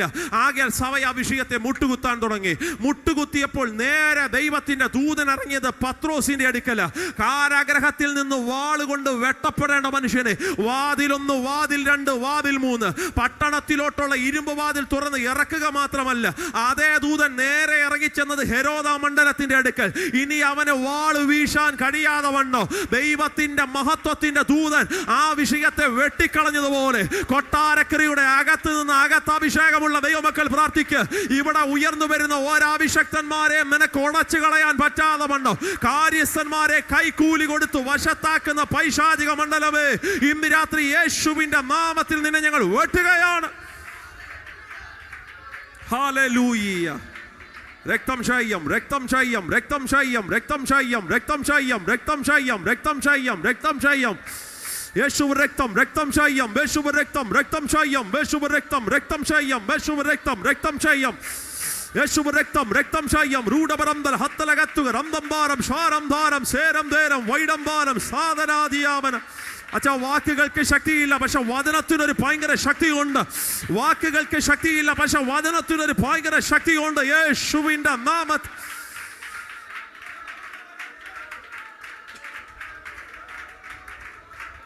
ഹല്ലേലൂയ.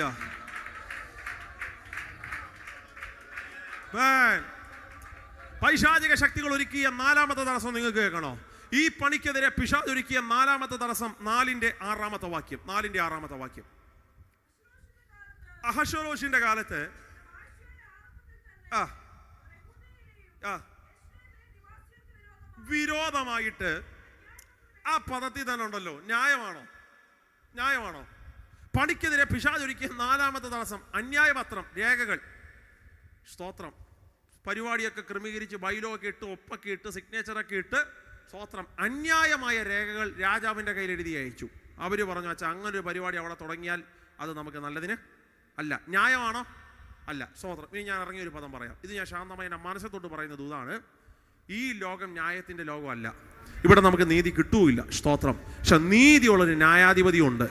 നമുക്കെതിരെ ശത്രുപാളയം അന്യായമായ ചില രേഖകൾ എഴുതി തയ്യാറാക്കും. മനസ്സുകൊണ്ട് നമ്മൾ അറിയാത്ത കാര്യങ്ങൾ പോലും നമുക്കെതിരെ പറഞ്ഞ് പ്രചരിപ്പിക്കുമ്പോൾ യേശുവിൻ്റെ നാമത്തിൽ ഇന്ന് രാത്രി ഞങ്ങൾ ജയമെടുക്കുക. ഒരു പക്ഷേ എൻ്റെ കൊച്ചു ശുശ്രൂഷ പ്രായത്തിൽ ഞാൻ അനുഭവിച്ച യാഥാർത്ഥ്യങ്ങൾ ഇത്രയൊന്നും മനസ്സ് തുറന്ന് ഞാൻ എങ്ങും പറഞ്ഞിട്ടില്ല. പലതും പറയാൻ എനിക്ക് സ്തോത്രം അത് പരിമിതിയുണ്ട്. ലൈവൊക്കെ പോകുന്ന മീറ്റിംഗ് ആകുന്നുണ്ട്. പക്ഷേ ഉറപ്പിച്ച് ഞാൻ പറയാം, മനസ്സുകൊണ്ട് നമ്മൾ ചിന്തിക്കാത്ത കാര്യങ്ങൾ, അങ്ങനെ സംഭവം നമ്മൾ ചിന്തിച്ചിട്ടേയില്ല. എന്നിട്ടും ന്യായമല്ലാത്ത കാര്യങ്ങൾ നമുക്കെതിരെ പറഞ്ഞ് പ്രചരിപ്പിച്ച് പ്രവർത്തനത്തെ ഉടച്ചു കളയാൻ ശ്രമിക്കുന്ന സ്വാധീനം, അതിനെ ഇന്ന് രാത്രി വെട്ടാൻ ദൈവത്തിൻ്റെ മഹത്വം ഉണ്ടെന്ന് വിശ്വസിക്കുന്നവർ കരമൊന്ന് ഉയർത്തി ശക്തിയോടെ പറഞ്ഞ് ഹല്ലേലൂയ. ഒരു നാട്ടിൽ താമസിക്കുന്ന ഒരു വിഭാഗം ജനം, ഭാരതീയർ, 2 നിയമങ്ങളാണ്. സ്തോത്രം.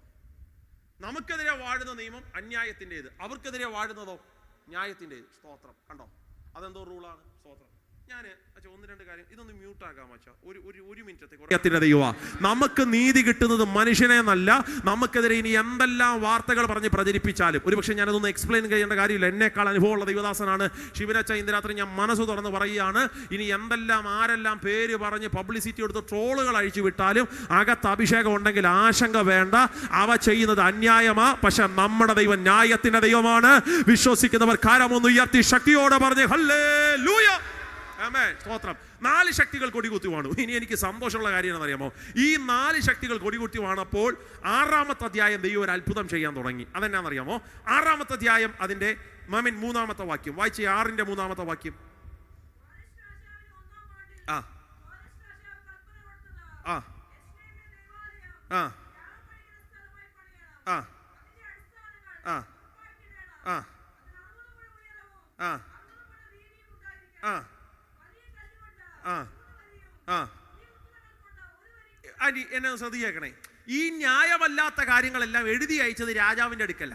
അച്ഛാ അവിടുന്ന് കൽപ്പന വന്നു. കൽപ്പന എന്നറിയാമോ? ദൈവം മനുഷ്യന്റെ മനസ്സുണർത്താൻ തുടങ്ങിയപ്പോൾ സകലരും എഴുതി തയ്യാറാക്കിയത് ന്യായമല്ലാത്ത കാര്യങ്ങളാ. പക്ഷെ ദൈവം ഇടപെടാൻ തുടങ്ങിയപ്പോൾ അവിടുന്ന് വന്ന കൽപ്പന എന്നറിയാമോ? രാജാവ് പറയുക, ആമേൻ, പണി നടത്തുന്നെങ്കിൽ ചെറിയ സെറ്റപ്പ് വേണ്ട, വരി ഇത്ര വേണം, അതിന് ഉയരം ഇത്ര വേണം, ആഴം ഇത്ര വേണം, അതിൻ്റെ ഡെപ്ത് ഇത്ര വേണം, അതിൻ്റെ സിസ്റ്റം ഇങ്ങനെ ഇത്ര വേണം, ഇതെല്ലാം. അപ്പോൾ മനസ്സിലൊരു ചോദ്യം വന്നു, പാസ്റ്റർ ഇതിൻ്റെയൊക്കെ എക്സ്പെൻസ് തൊട്ട് താഴത്തെ വാക്യത്തിനകത്തുണ്ട്. ചെലവ് പോയോ? അയ്യോ, ഒരു ഹാലലിയ പറഞ്ഞേ. ഇവരെല്ലാം കൂടെ റിപ്പോർട്ട് അങ്ങോട്ട് കൊടുത്ത് അയച്ചിട്ട് പറഞ്ഞു, അച്ഛൻ ന്യായമല്ല, പരിപാടി നമുക്ക് ബ്ലോക്ക് ആക്കണം. അവിടുന്ന് വന്ന വാർത്ത, തമ്പുരാൻ ഇടപെടാൻ തുടങ്ങിയപ്പോൾ രാജാ പറയാ, പണി നടത്തുക മാത്രം പോരാ, പണി കൊട്ടാരത്തിന്റെ ഫണ്ടിൽ നിന്ന് ഇറക്കിക്കോളാം. ഒരു സ്വത്രം പറഞ്ഞേ. സ്വത്രം. എനിക്കിനി അതിനേക്കാൾ സന്തോഷമുള്ളൊരു കാര്യമുണ്ട്. 8ാമത്തെ വാക്യം. ആ ആ ആ നദിക്കക്കരെ പിരിയുന്ന കരമായ മുതലിൽ നിന്ന് പണി ചെയ്യുന്നവന് സാലറി വേണം. ആ സാലറി ആര് കൊടുക്കും? രാജാവ് കൊടുക്കും. തീർന്നില്ല. 10ാമത്തെ വാക്യം. ഇനി ആലയ പണി കഴിഞ്ഞാൽ അകത്ത് ഇന്റീരിയൽ വേണമല്ലോ. അകത്ത് ചർച്ചിനകത്ത് സാധനങ്ങൾ വേണ്ടേ? ചർച്ചിനകത്തുള്ള സാധനങ്ങൾ ഹോമയാഗം കഴിപ്പാനോ അവർക്ക് ആവശ്യമുള്ള ലിസ്റ്റ് ശ്രദ്ധിച്ചോണേ. കാളക്കിടാക്കൾ, ആട്ടുകൊറ്റന്മാർ, കുഞ്ഞാടുകൾ, ഉപ്പ്, ഇതൊക്കെ ചർച്ചിനകത്ത് വേണ്ടുന്ന സാധനങ്ങളാ. ഇതൊക്കെയും നമുക്ക് തരും. ഒരു സ്വത്രം പറഞ്ഞേ. എനിക്കറിയാം, ഞാൻ ഈ എണ്ണ, ഉപ്പ്, വീഞ്ഞെന്നൊക്കെ പറഞ്ഞുകൊണ്ടാണ് നമുക്ക് കണക്റ്റഡ് ആകാത്തത്. നമുക്കത് ഈ സഭയുമായി ബന്ധപ്പെട്ട് നമുക്ക് ആ സിസ്റ്റം കുറച്ചും കൂടെ തിരിക്കണം. സ്തോത്രം. സ്തോത്രം. ഇവിടെ ഇനി എന്തെല്ലാം വേണം? ഞാൻ ഇവിടെ നോക്കിയപ്പോൾ ഇനി പ്രത്യേകിച്ച് കുറവൊന്നും ഇവിടെ ഇല്ല. ഇതെല്ലാം വാടകയാണോ ദിവസനെ? മേടിച്ചതാണോ എല്ലാം? ഇനി നമുക്ക് ക്യാമറ മേടിക്കുകയാണോ? മേടിക്കണം. ക്യാമറ. ഒരു സ്വത്രം പറഞ്ഞേ. ഉപ്പ് മാറ്റ്, ഗോതമ്പ് മാറ്റ്, അതൊന്നും നമുക്ക് വേണ്ട. നമുക്ക് ആ സ്ഥാനത്ത് സ്വത്രം. ക്യാമറ, AC നമുക്കുണ്ടല്ലോ അല്ലേ? സ്വത്രം. ചർച്ചിന് വണ്ടി വേണം. ഒരു സ്വത്രം പറഞ്ഞേ. പിന്നെ സ്വത്രം. അപ്പുറത്തുനിന്ന് ഇപ്പുറത്തുനിന്ന് വരുന്നവരെല്ലാം സാധുക്കളെയൊക്കെ കൊണ്ടുവരാൻ സഭയ്ക്ക് സ്വന്തമായിട്ടൊരു ട്രാവലർ വേണം. ഒരു സ്വതന്ത്രം പറഞ്ഞേ, 10 പ്രാർത്ഥനാ ഗ്രൂപ്പുകാർക്ക് ഇരുന്ന് പ്രാർത്ഥിക്കാനല്ലേ, സഭാ സംഘടന വ്യത്യാസമില്ലാതെ ദേശത്തിന് ഉണർവിന് വേണ്ടി പ്രാർത്ഥിക്കാനല്ലേ അച്ഛാ വേണം. അതല്ല, എനിക്ക് അതിനേക്കാൾ അപ്പുറം ഈ വന്നപ്പോൾ ഈ ഹോള് എനിക്ക് സന്തോഷം തോന്നി. ഞാൻ ലൈവിനകത്ത് മാത്രമേ കണ്ടോളൂ, എങ്കിലും ഈ ഹോളിനകത്ത് ഇച്ചിരി പരിമിതിയുണ്ട്, ഇച്ചിരി പരിധി. ഇപ്പം തന്നെ ഇത് ഓവർഫ്ലോയാ. ഇനിയിപ്പോൾ നാളെ ക്യാമറ മാസം കൂടെ വരുന്നത്, എൻ്റെ തമ്പുരാനെ എവിടെ കൊണ്ടുവന്ന് ഇരുത്തും നമ്മളേക്ക്. സ്തോത്രം. അപ്പം നമുക്ക് ഈ ദേശത്തിനകത്ത് പ്രോപ്പർട്ടി വേണം, ഒരു കണ്ണായ സ്ഥലം ദൈവം നമുക്ക് തരണം. അവിടെ തല ഉയർത്തിപ്പിടിച്ച് നിൽക്കുന്ന ഒരു ഹോള് നമുക്ക് വേണം. ഒരുമിച്ചിരുന്ന് ആരാധിക്കാൻ പറ്റുന്നൊരു ക്രമീകരണ ദൈവം നമുക്ക് തരണം. സ്തോത്രം. അച്ഛാ, ഞാൻ രാവിലെ ഷിബിനച്ചനോട് പറഞ്ഞിട്ട്, ചർച്ചിനകത്ത് എന്തെങ്കിലും പരിപാടി നടക്കുന്നെങ്കിൽ ചർച്ചയിൽ വരുന്നെങ്കിൽ മാത്രമേ അതറിയാവുള്ളൂ. പുറത്ത് നിൽക്കുന്ന ഒരു നാട്ടുകാർക്ക് ശല്യം ഉണ്ടാകാൻ പാടില്ല. സൗണ്ട് പ്രൂഫ് വേണം. ഒരു സ്തോത്രം പറയാം. സഭയ്ക്കകത്ത് എന്താ നടക്കുന്നതെന്ന് സഭയ്ക്കകത്ത് വന്നാലേ മനസ്സിലാക്കാൻ പാടുള്ളൂ. സ്തോത്രം. അങ്ങനെയുള്ളൊരു ക്രമീകരണ ദൈവം നമുക്ക് തരണം. നിങ്ങളിരിക്കുന്ന വ്യത്യസ്തമായ സ്ഥലങ്ങളിലും സഭയിലുമാണ്, നിങ്ങളുടെ ചർച്ചിനെല്ലാം നിങ്ങൾ നോക്കിപ്പറ, എൻ്റെ സഭയ്ക്ക് ഇന്ന് വേണ്ടുന്ന സൗണ്ട് സിസ്റ്റം കാര്യങ്ങൾ, അതിനേക്കാളെല്ലാം അപ്പുറം ആത്മാക്കളെ കൊണ്ട് ദൈവം നമ്മളെ സഭയെ നിറയ്ക്കണോ. നമ്മുടെ സഭയെ ദൈവത്തിന്റെ ആത്മാവ് അലങ്കരിക്കണം. കരമൊന്നുയർത്തി ഒരു ഹല്ലേലൂയ പറയാമോ? സ്തോത്രം. ഇത്രയും ചെയ്തപ്പോ 6:15 വാക്യം ഒരു പ്രവചന ശബ്ദം, ഒരു പ്രൊഫറ്റിക്കൽ വേർഡാണ്. 6:15 അടിവരയിട്ട് സൂക്ഷിച്ചോണം. ദാരിവേഷ് രാജാവിന്റെ വാഴ്ചയുടെ 6-ാം ആണ്ടിൽ, ചേർന്ന് വായിച്ചേ, ആദാർ മാസം, ഒരുമിച്ച് വായിച്ചേ, 3-ാം തീയതിയിൽ ഈ ആലയം പണി തീർത്തു. സ്തോത്രം. പൈശാചിക ശക്തികൾ എങ്ങനെല്ലാം കിടപടഞ്ഞ് അധ്വാനിച്ചിട്ടു 6:15 വാക്യത്തിലെത്തിയപ്പോ ദൈവം ആലയത്തിന്റെ പണി പൂർത്തീകരിച്ചു. ആലയത്തിന്റെ പണി പൂർത്തീകരിച്ചത് മാത്രമല്ല എൻ്റെ സന്തോഷം, ഡേറ്റ് പറഞ്ഞ ആലയത്തിന്റെ പണി ദൈവം പൂർത്തീകരിച്ചു. ആദാർ മാസം ആമൻ 3-ാം തീയതിയിൽ ദൈവത്തിന്റെ ആത്മാവ് ഡേറ്റ് പറഞ്ഞ് ആലയത്തിന്റെ പണി പൂർത്തീകരിച്ചു. ഇന്ന് രാത്രി വിശ്വസിക്കുന്നവർ പറയണോ, ദൈവമാണ് തുടങ്ങിയതെങ്കിൽ അത് പൂർത്തീകരിക്കാൻ ദൈവത്തിന് കഴിയും. എത്ര പേർ ഇന്ന് രാത്രി വിശ്വാസതയോടെ പറയൂ, എൻ്റെ ദൈവമാണ് ഈ വാഗ്ദത്തം ഇട്ടതെങ്കിൽ, എൻ്റെ വിഷയത്തിനകത്ത് ദൈവമാണ് ഒരു പ്രോജക്റ്റ് ഇറക്കിയതെങ്കിൽ, എൻ്റെ വിഷയത്തിനകത്ത് ദൈവമാണ് സ്റ്റെപ്പ് ഇറക്കാൻ പറഞ്ഞതെങ്കിൽ, ദൈവമാണ് എന്നോട് അത് തുടങ്ങാൻ പറഞ്ഞതെങ്കിൽ, ഞാൻ ഇന്ന് രാത്രി വിശ്വസിക്കുക, ഈ വിഷയത്തിനകത്ത് ദൈവം ഡേറ്റ് പറഞ്ഞ് തീയതികൾ കുറിച്ച് ഈ വിഷയത്തെ ദൈവം പൂർത്തീകരിക്കുമെന്ന് വിശ്വസിക്കുന്നവർക്കായി നന്ദിയോടെ ഞാൻ ദൈവത്തിന് സ്തോത്രം പറയാം. ദൈവം ആ വിഷയത്തെ പൂർത്തീകരിച്ചു. സ്തോത്രം. ദൈവം ആ വിഷയത്തെ എന്ത് ചെയ്തു? കംപ്ലീറ്റ് ചെയ്തു. ഇനിയാണ് നമ്മുടെ വിഷയത്തിന്റെ പ്രധാന ഭാഗങ്ങൾ ആരംഭിക്കുന്നത്. എൻ്റെ തമ്പുരാനെ സ്തോത്രം. എട്ടരയായോ? സ്തോത്രം. ഓക്കെ, ദൈവദാസൻ പറഞ്ഞു പ്രാർത്ഥനയുടെ 1-ാമത്തെ ദിവസം ആത്മനിയോഗത്തെ 10 വരെ പൊക്കോളാൻ കണ്ടാ പറഞ്ഞത്. അത്രയൊന്നും പോകുന്നത് ശരിയല്ല. ഒരു 10-10 ആകുമ്പോൾ നമ്മളെങ്കിലും നമുക്ക് നിർത്തണം. 10 ആകുമ്പോൾ നമുക്ക് വീട്ടിലെത്തണമല്ലോ. ഒരു സ്തോത്രം പറഞ്ഞേ, നെഞ്ചത്തോട് ഒരു ഇടിവാള് വാസ് ചെയ്ത് വാസേ. അത്രയൊന്നും പോകുന്നില്ല. ഇനി എണ്ണി തിട്ടപ്പെടുത്താൻ പറ്റുന്ന കുറച്ച് മിനിറ്റുകൾ നമ്മളെ ഉള്ളൂ. ഈ ഒരു 10-15 മിനിറ്റ് എന്നെ ശ്രദ്ധിച്ചേക്കണം. എന്നിട്ട് നമ്മൾ പ്രാർത്ഥിക്കാൻ പോവുക. വളരെ പരിമിതമായ സമയം. ആലയ പണി പൂർത്തീകരിച്ചു. ഈ പുസ്തകത്തിന്റെ വിഷയം എന്തായിരുന്നു? ആലയം പണിയല്ലേ. 6:15 വാക്യത്തിൽ വന്നപ്പോൾ ആലയ പണി പൂർത്തീകരിച്ചു. അങ്ങനെയാണ് ഈ പുസ്തകം 6-ാം അധ്യായത്തിൽ തീരണ്ടേ? തീർന്നോ? ഇല്ല. പിന്നത്തെ അധ്യായമുണ്ട്, ഒരു 4 അധ്യായം കൂടെ ഉണ്ട്. സ്തോത്രം. 7-ാം അധ്യായം, 8-ാം അധ്യായം, 9-ാം അധ്യായം, 10-ാം അധ്യായം. എൻ്റെ ചോദ്യം, വാഗ്ദത്തം നടന്നില്ലേ? നടന്നു. പണി പൂർത്തീകരിച്ചു. പിന്നെന്തിനാ ഒരു എക്സ്ട്രാ 4 അധ്യായം? പറയാം. സ്തോത്രം. ഈ പുസ്തകത്തിന്റെ പ്രധാന കഥാപാത്രം എസ്രായ. എസ്ര ഇതുവരെയെങ്കിലും പുറത്തു വന്നോ? ഇല്ല. ഈ മനുഷ്യൻ പുറത്തു വരുന്ന എവിടാ? 9-ാമത്തെ വാക്യം. സോറി, 7-ാമത്തെ വാക്യം. ആ ആ ആ 6:15 വാക്യത്തിൽ വാഗ്ദത്തം പൂർത്തീകരിച്ചിട്ട ഈ പുസ്തകത്തിന്റെ മെയിൻ ആള്, ഈ പുസ്തകത്തിന്റെ കേന്ദ്ര കഥാപാത്രം എന്നുള്ള പദമൊക്കെ ഞാൻ പിൻവലിക്കുന്നത്, അതൊക്കെ മാനുഷിക ബുദ്ധി വരുന്ന പദമാണ്. കഥാപാത്രം അല്ലല്ലോ എസ്ര, വ്യക്തി. സ്തോത്രം. ഈ പുസ്തകത്തിന്റെ പ്രധാന വ്യക്തി പുറത്തു വരുന്നത് 7-ാമത്തെ വാക്യത്തിലാണ്. നമുക്ക് ആ മനുഷ്യനെ തട്ടി വിളിച്ച് ചോദിക്കാം, അച്ഛാ, വാഗ്ദത്തം നടന്നപ്പോഴും അച്ഛനില്ല, വാഗ്ദത്തം പൂർത്തീകരിച്ചപ്പോഴും അച്ഛൻ ഇല്ല, പണിക്കെതിരെ തടസ്സങ്ങൾ ഇവിടെ വന്നു, അപ്പോഴും അച്ഛൻ ഇല്ല, ഇതെല്ലാം കഴിഞ്ഞു, ഇനാഗുറേഷൻ കഴിഞ്ഞപ്പോൾ അച്ഛൻ എന്ത് ചെയ്തേ? വന്നേ. ഇനി അച്ഛൻ എന്തിനാ അച്ഛാ വരുന്നേ? പണി പൂർത്തീകരിച്ചില്ലേ? വാഗ്ദത്തം നടന്നില്ലേ? പഴയ ക്രമീകരണമൊക്കെ മാറിയില്ലേ അച്ഛാ? വീടിന്റെ അന്തരീക്ഷമൊക്കെ മാറിയില്ലേ? പണ്ടത്തെ വീടാണോ? അല്ല. പണ്ടത്തെ വാഹന സൗകര്യമാണോ? പണ്ടത്തെ വസ്ത്രധാരണമാണോ? എന്തിനു പറയണം, പണ്ട് കഴിക്കുന്ന ഭക്ഷണ രീതിയാണോ? ആ സിസ്റ്റത്തിനൊക്കെ മാറ്റം വന്നില്ലേ? ദൈവദാസന്മാർ, അപ്പച്ചന്മാർ, ഞാൻ കണ്ടിട്ടില്ല പക്ഷെ കേട്ടിട്ടുണ്ട്, അപ്പച്ചന്മാരൊക്കെ പ്രസംഗിക്കുമ്പോൾ അന്നൊക്കെ യോഗം കഴിയുമ്പോൾ കപ്പയും മീനും കേട്ടിട്ടുണ്ട്, ഞാൻ കണ്ടിട്ടില്ല, കഴിച്ചിട്ടുമില്ല. കപ്പയും മീനുമായിരുന്നു അന്നത്തെ യോഗത്തിൽ നിന്ന് കണ്ടത്. പക്ഷെ ഞങ്ങളുടെ കാലമൊക്കെ വന്നപ്പോൾ കുറഞ്ഞതൊരു പപ്സും ചായെങ്കിലും. സ്തോത്രം. ഭക്ഷണ രീതി മാറിയില്ലേ? വാഹന ക്രമീകരണം മാറിയായിരുന്നോ? അന്ന് ചൂട്ടും കത്തിച്ചുകൊണ്ടെന്നൊക്കെ കേട്ടിട്ടുണ്ട്. ഇന്ന് കുറഞ്ഞതൊരു 2 വീലറെങ്കിലും മാറിയില്ലേ? വാഗ്ദത്തം നടന്നോ? പിള്ളേരൊക്കെ രക്ഷപ്പെട്ട് കയറിപ്പോയില്ലേ വിദേശത്ത്? ഇനി എന്തിനാ പ്രാർത്ഥനക്കാരനെ നീ പുറത്തു വരുന്നേ? എസ്ര പ്രാർത്ഥനക്കാരനല്ലേ? അച്ഛാ, ഇനി എന്തിനാ അച്ഛാ പുറത്തു വരുന്നേ? പുള്ളി നമ്മളോട് പറയും, പാസ്റ്റേ, ഞാൻ ആലയ പണി പൂർത്തീകരിക്കാനല്ല വന്നേ, ആലയമല്ല എൻ്റെ വിഷയം, അതിന് ഇനാഗുറേഷൻ ഡേ വന്ന് നാടമുറിക്കാനുമല്ല ഞാൻ വന്നേ. പിന്നെ പാസ്റ്റർ ഒരു പ്രശ്നമുണ്ട്. എന്നാ? ഈ ആലയം പണിത് നമ്മുടെ ജനമില്ലേ ഇസ്രായേൽ, അവർ പിന്മാറ്റത്തിൽ പോയി പാസ്റ്ററേ. അയ്യോ സ്തോത്രം. ഇത്രയും പിശാചിനെ വെട്ടി തടങ്കൽ പാറകളെല്ലാം പൊട്ടിച്ച് വശീകരണത്തിൻ്റെ ആത്മാവിനെ ജയിച്ച് ധൈര്യക്ഷയം വരുത്തിയ പൈശാചിക മണ്ഡലത്തിൻ്റെ കുതികാല് വെട്ടി സ്തോത്രം അന്യായം മാത്രം എഴുതി അയച്ചപ്പോഴും പ്രാർത്ഥനയ്ക്കകത്ത് ജാഗരിച്ച് വാക്തത്വം മേടിച്ചെടുത്ത ഇസ്രായേലില്ലേ, അവർ പിശാചിൻ്റെ കയ്യിലെ കളിപ്പാവയപ്പോൾ അവരെ ഒന്ന് തിരിച്ചു പിടിച്ചു കൊണ്ടുവരണം. സ്തോത്രം. അച്ഛാ, ഈ ദേശത്തിനകത്ത് ഒരു കാലഘട്ടത്തിൽ വിശ്വസ്തയോടെ നിന്നിട്ട് കാലത്തിൻ്റെ കുത്തൊഴുക്കിനകത്ത് അവിശ്വസ്തയുടെ ആത്മാവ് കയറി പിന്മാറ്റത്തിൽ പോയ ചിലതിനെ നമുക്ക് തിരിച്ചു പിടിച്ചു കൊണ്ടുവരണം. സ്തോത്രം. പല വാക്തത്വങ്ങളും പൂർത്തീകരിച്ചു, പല സഭകളും പണി നടത്തി, പല ചർച്ചിനകത്തും എസ്റ്റാബ്ലിഷ്മെന്റ് നടന്നു, ഒക്കെ ശരിയാ. പക്ഷെ ഇപ്പോഴും ഒരു പ്രാർത്ഥനക്കാരൻ പുറത്തു വരുന്നെങ്കിൽ അതിന്ന് രാത്രി ഉറപ്പാണ്, തകർന്നു പോയ ഒരു കൂട്ടം ജനത്തെ മടക്കിക്കൊണ്ടുവരാൻ ഒരു യസ്ര എന്ന അഭിഷക്തൻ പുറത്തു വരികയാണ്. ഇന്ന് രാത്രി യോഗത്തിനകത്തിരിക്കുന്ന നമ്മളിൽ ഓരോരുത്തരോട് പരിശുദ്ധാത്മാവ് ഇന്ന് രാത്രി പറയാം, നമ്മുടെ അകത്തെ പ്രാർത്ഥന എന്തിനാന്ന് ചോദിച്ചാൽ, ഈ ദേശത്തിനകത്ത് ഒരു കാലഘട്ടത്തിൽ വിശ്വസ്തയോടെ നിന്നിട്ട് കാലക്രമത്തിൽ അവിശ്വസ്തകൾ വ്യാപരിക്കപ്പെട്ട് അഭിഷേകത്തിൽ നിന്ന് വീണുപോയൊരു തലമുറയെ നമുക്കൊന്ന് തിരിച്ചു പിടിച്ചുകൊണ്ട് വരണം. ഇന്ന് രാത്രി എത്ര പേര് പറയും എന്റെ കൊച്ചു മടങ്ങി വരും? ഈ ദേശത്തിൽ ചില യൗവനക്കാര് തിരിച്ചു വരും. ഈ ദേശത്തിനകത്ത് അഭിഷേകം നഷ്ടപ്പെട്ടു പോയ ചിലര് മടങ്ങി വരൂ. അവർ ദൈവരാജ്യത്തിന്റെ വക്താക്കളായി മാറൂ. അവർ മഹത്വത്തിനു വേണ്ടി നിൽക്കൂ. നമ്മുടെ പ്രവർത്തനത്തെ ദൈവം മുഖാന്തരമാക്കുമെന്ന് വിശ്വസിക്കുന്നവർ കരമൊന്നുയർത്തി ശക്തിയോടെ പറഞ്ഞ് ഹല്ലേലൂയ. നശിച്ചുപോയ ചിലതിനെ തിരിച്ചു പിടിച്ചു കൊണ്ടുവരണം. സ്തോത്രം. ഇന്ന് ഞാൻ വൈകിട്ട് ഇങ്ങോട്ട് വരുന്നതിനേക്കാൾ മുമ്പ് ഏതോ ഇങ്ങനെ ഒരു വീഡിയോ, യൂട്യൂബ് വീഡിയോൻ്റെ സാക്ഷ്യം എന്തോ കേട്ടിട്ട് ഒരു ബ്രദർ ഈ മുട്ടം ഭാഗത്ത് നിന്ന് എന്നെ വിളിച്ചു. ഇന്ന് വൈകിട്ട് സ്തോത്രം നടന്നൊരു സംഭവം. അദ്ദേഹം എന്നെ വിളിച്ചിട്ട് പറഞ്ഞു, പാസ്റ്റർ ഞാനൊരു കത്തോലിക്കക്കാരനാണ്. സ്തോത്രം. സ്തോത്രം. ഞാനിങ്ങനെ നിങ്ങളുടെ ഒരു വീഡിയോ കണ്ടു, എനിക്കത് ഇഷ്ടപ്പെട്ടപ്പോൾ നിങ്ങളുടെ പേരൊന്ന് സെർച്ച് ചെയ്തു. കുറേ വീഡിയോസ് ഉണ്ട്, ഞാൻ 2-3 ദിവസം അതെല്ലാം ഇരുന്ന് കേൾക്കുമായിരുന്നു. സ്തോത്രം. കേട്ട് കഴിഞ്ഞപ്പോൾ എൻ്റെ മനസ്സിലൊരു ചിന്ത പാസ്റ്റർ എന്നാ. സ്തോത്രം. എൻ്റെ വൈഫ് GPM കാരിയാണ്. സ്തോത്രം. അപ്പം ഞങ്ങൾ സ്നേഹിച്ച് കല്യാണം കഴിച്ചതാണ്. ഞാൻ അവളോട് പറഞ്ഞു, നിനക്കെന്നെ കല്യാണം കഴിക്കണമെങ്കിൽ, നിനക്കെൻ്റെ വീട്ടിൽ വരണമെങ്കിൽ നീ TPM എന്ത് ചെയ്യണം? വിടണം. സ്തോത്രം. എന്നിട്ട് കത്തോലിക്കയിൽ എന്ത് ചെയ്യണം? വന്നു ചേരണം. അങ്ങനെയാണെങ്കിൽ മാത്രമേ ഞാൻ നിന്നെ കല്യാണം കഴിക്കും. ഈ സഹോദരി പറഞ്ഞു പറ്റുകയില്ല, ഞാൻ TPM-ലാണ്. യസ്ര പുറത്തു വന്നത് യസ്രായേക്കാൾ പ്രാർത്ഥിക്കുന്നവരൊക്കെ ഉണ്ടച്ചാ.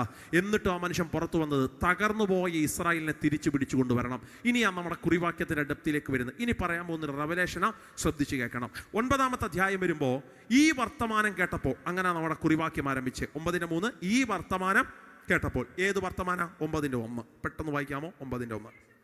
അതിനുശേഷം പ്രഭുക്കന്മാർ എൻ്റെ അടുക്കൽ വന്നു.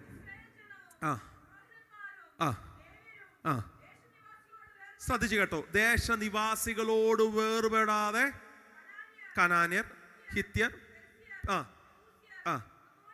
എന്നിവരുടെ മ്ലേച്ഛതകളെ ചെയ്തു പോന്നു. ആരാ? അത്രേ ഉള്ളൂ. പണിത ജനം, വാക്തത്വം നടന്ന, കയ്യിൽ ഉള്ളം കയ്യിൽ പ്രോമിസ് കിട്ടിയെന്ന് പറഞ്ഞ് 6-15 പത്തിൽ ഡേറ്റ് പറഞ്ഞ് വാക്തത്വം കിട്ടിയ ജനം ഇപ്പോൾ പിശാചിന്റെ പ്രവൃത്തികളെ ചെയ്തു പോരുന്നു, മ്ലേച്ഛതകളെ ചെയ്തു പോരുന്നു. 2-ാമത്തെ വാക്യം.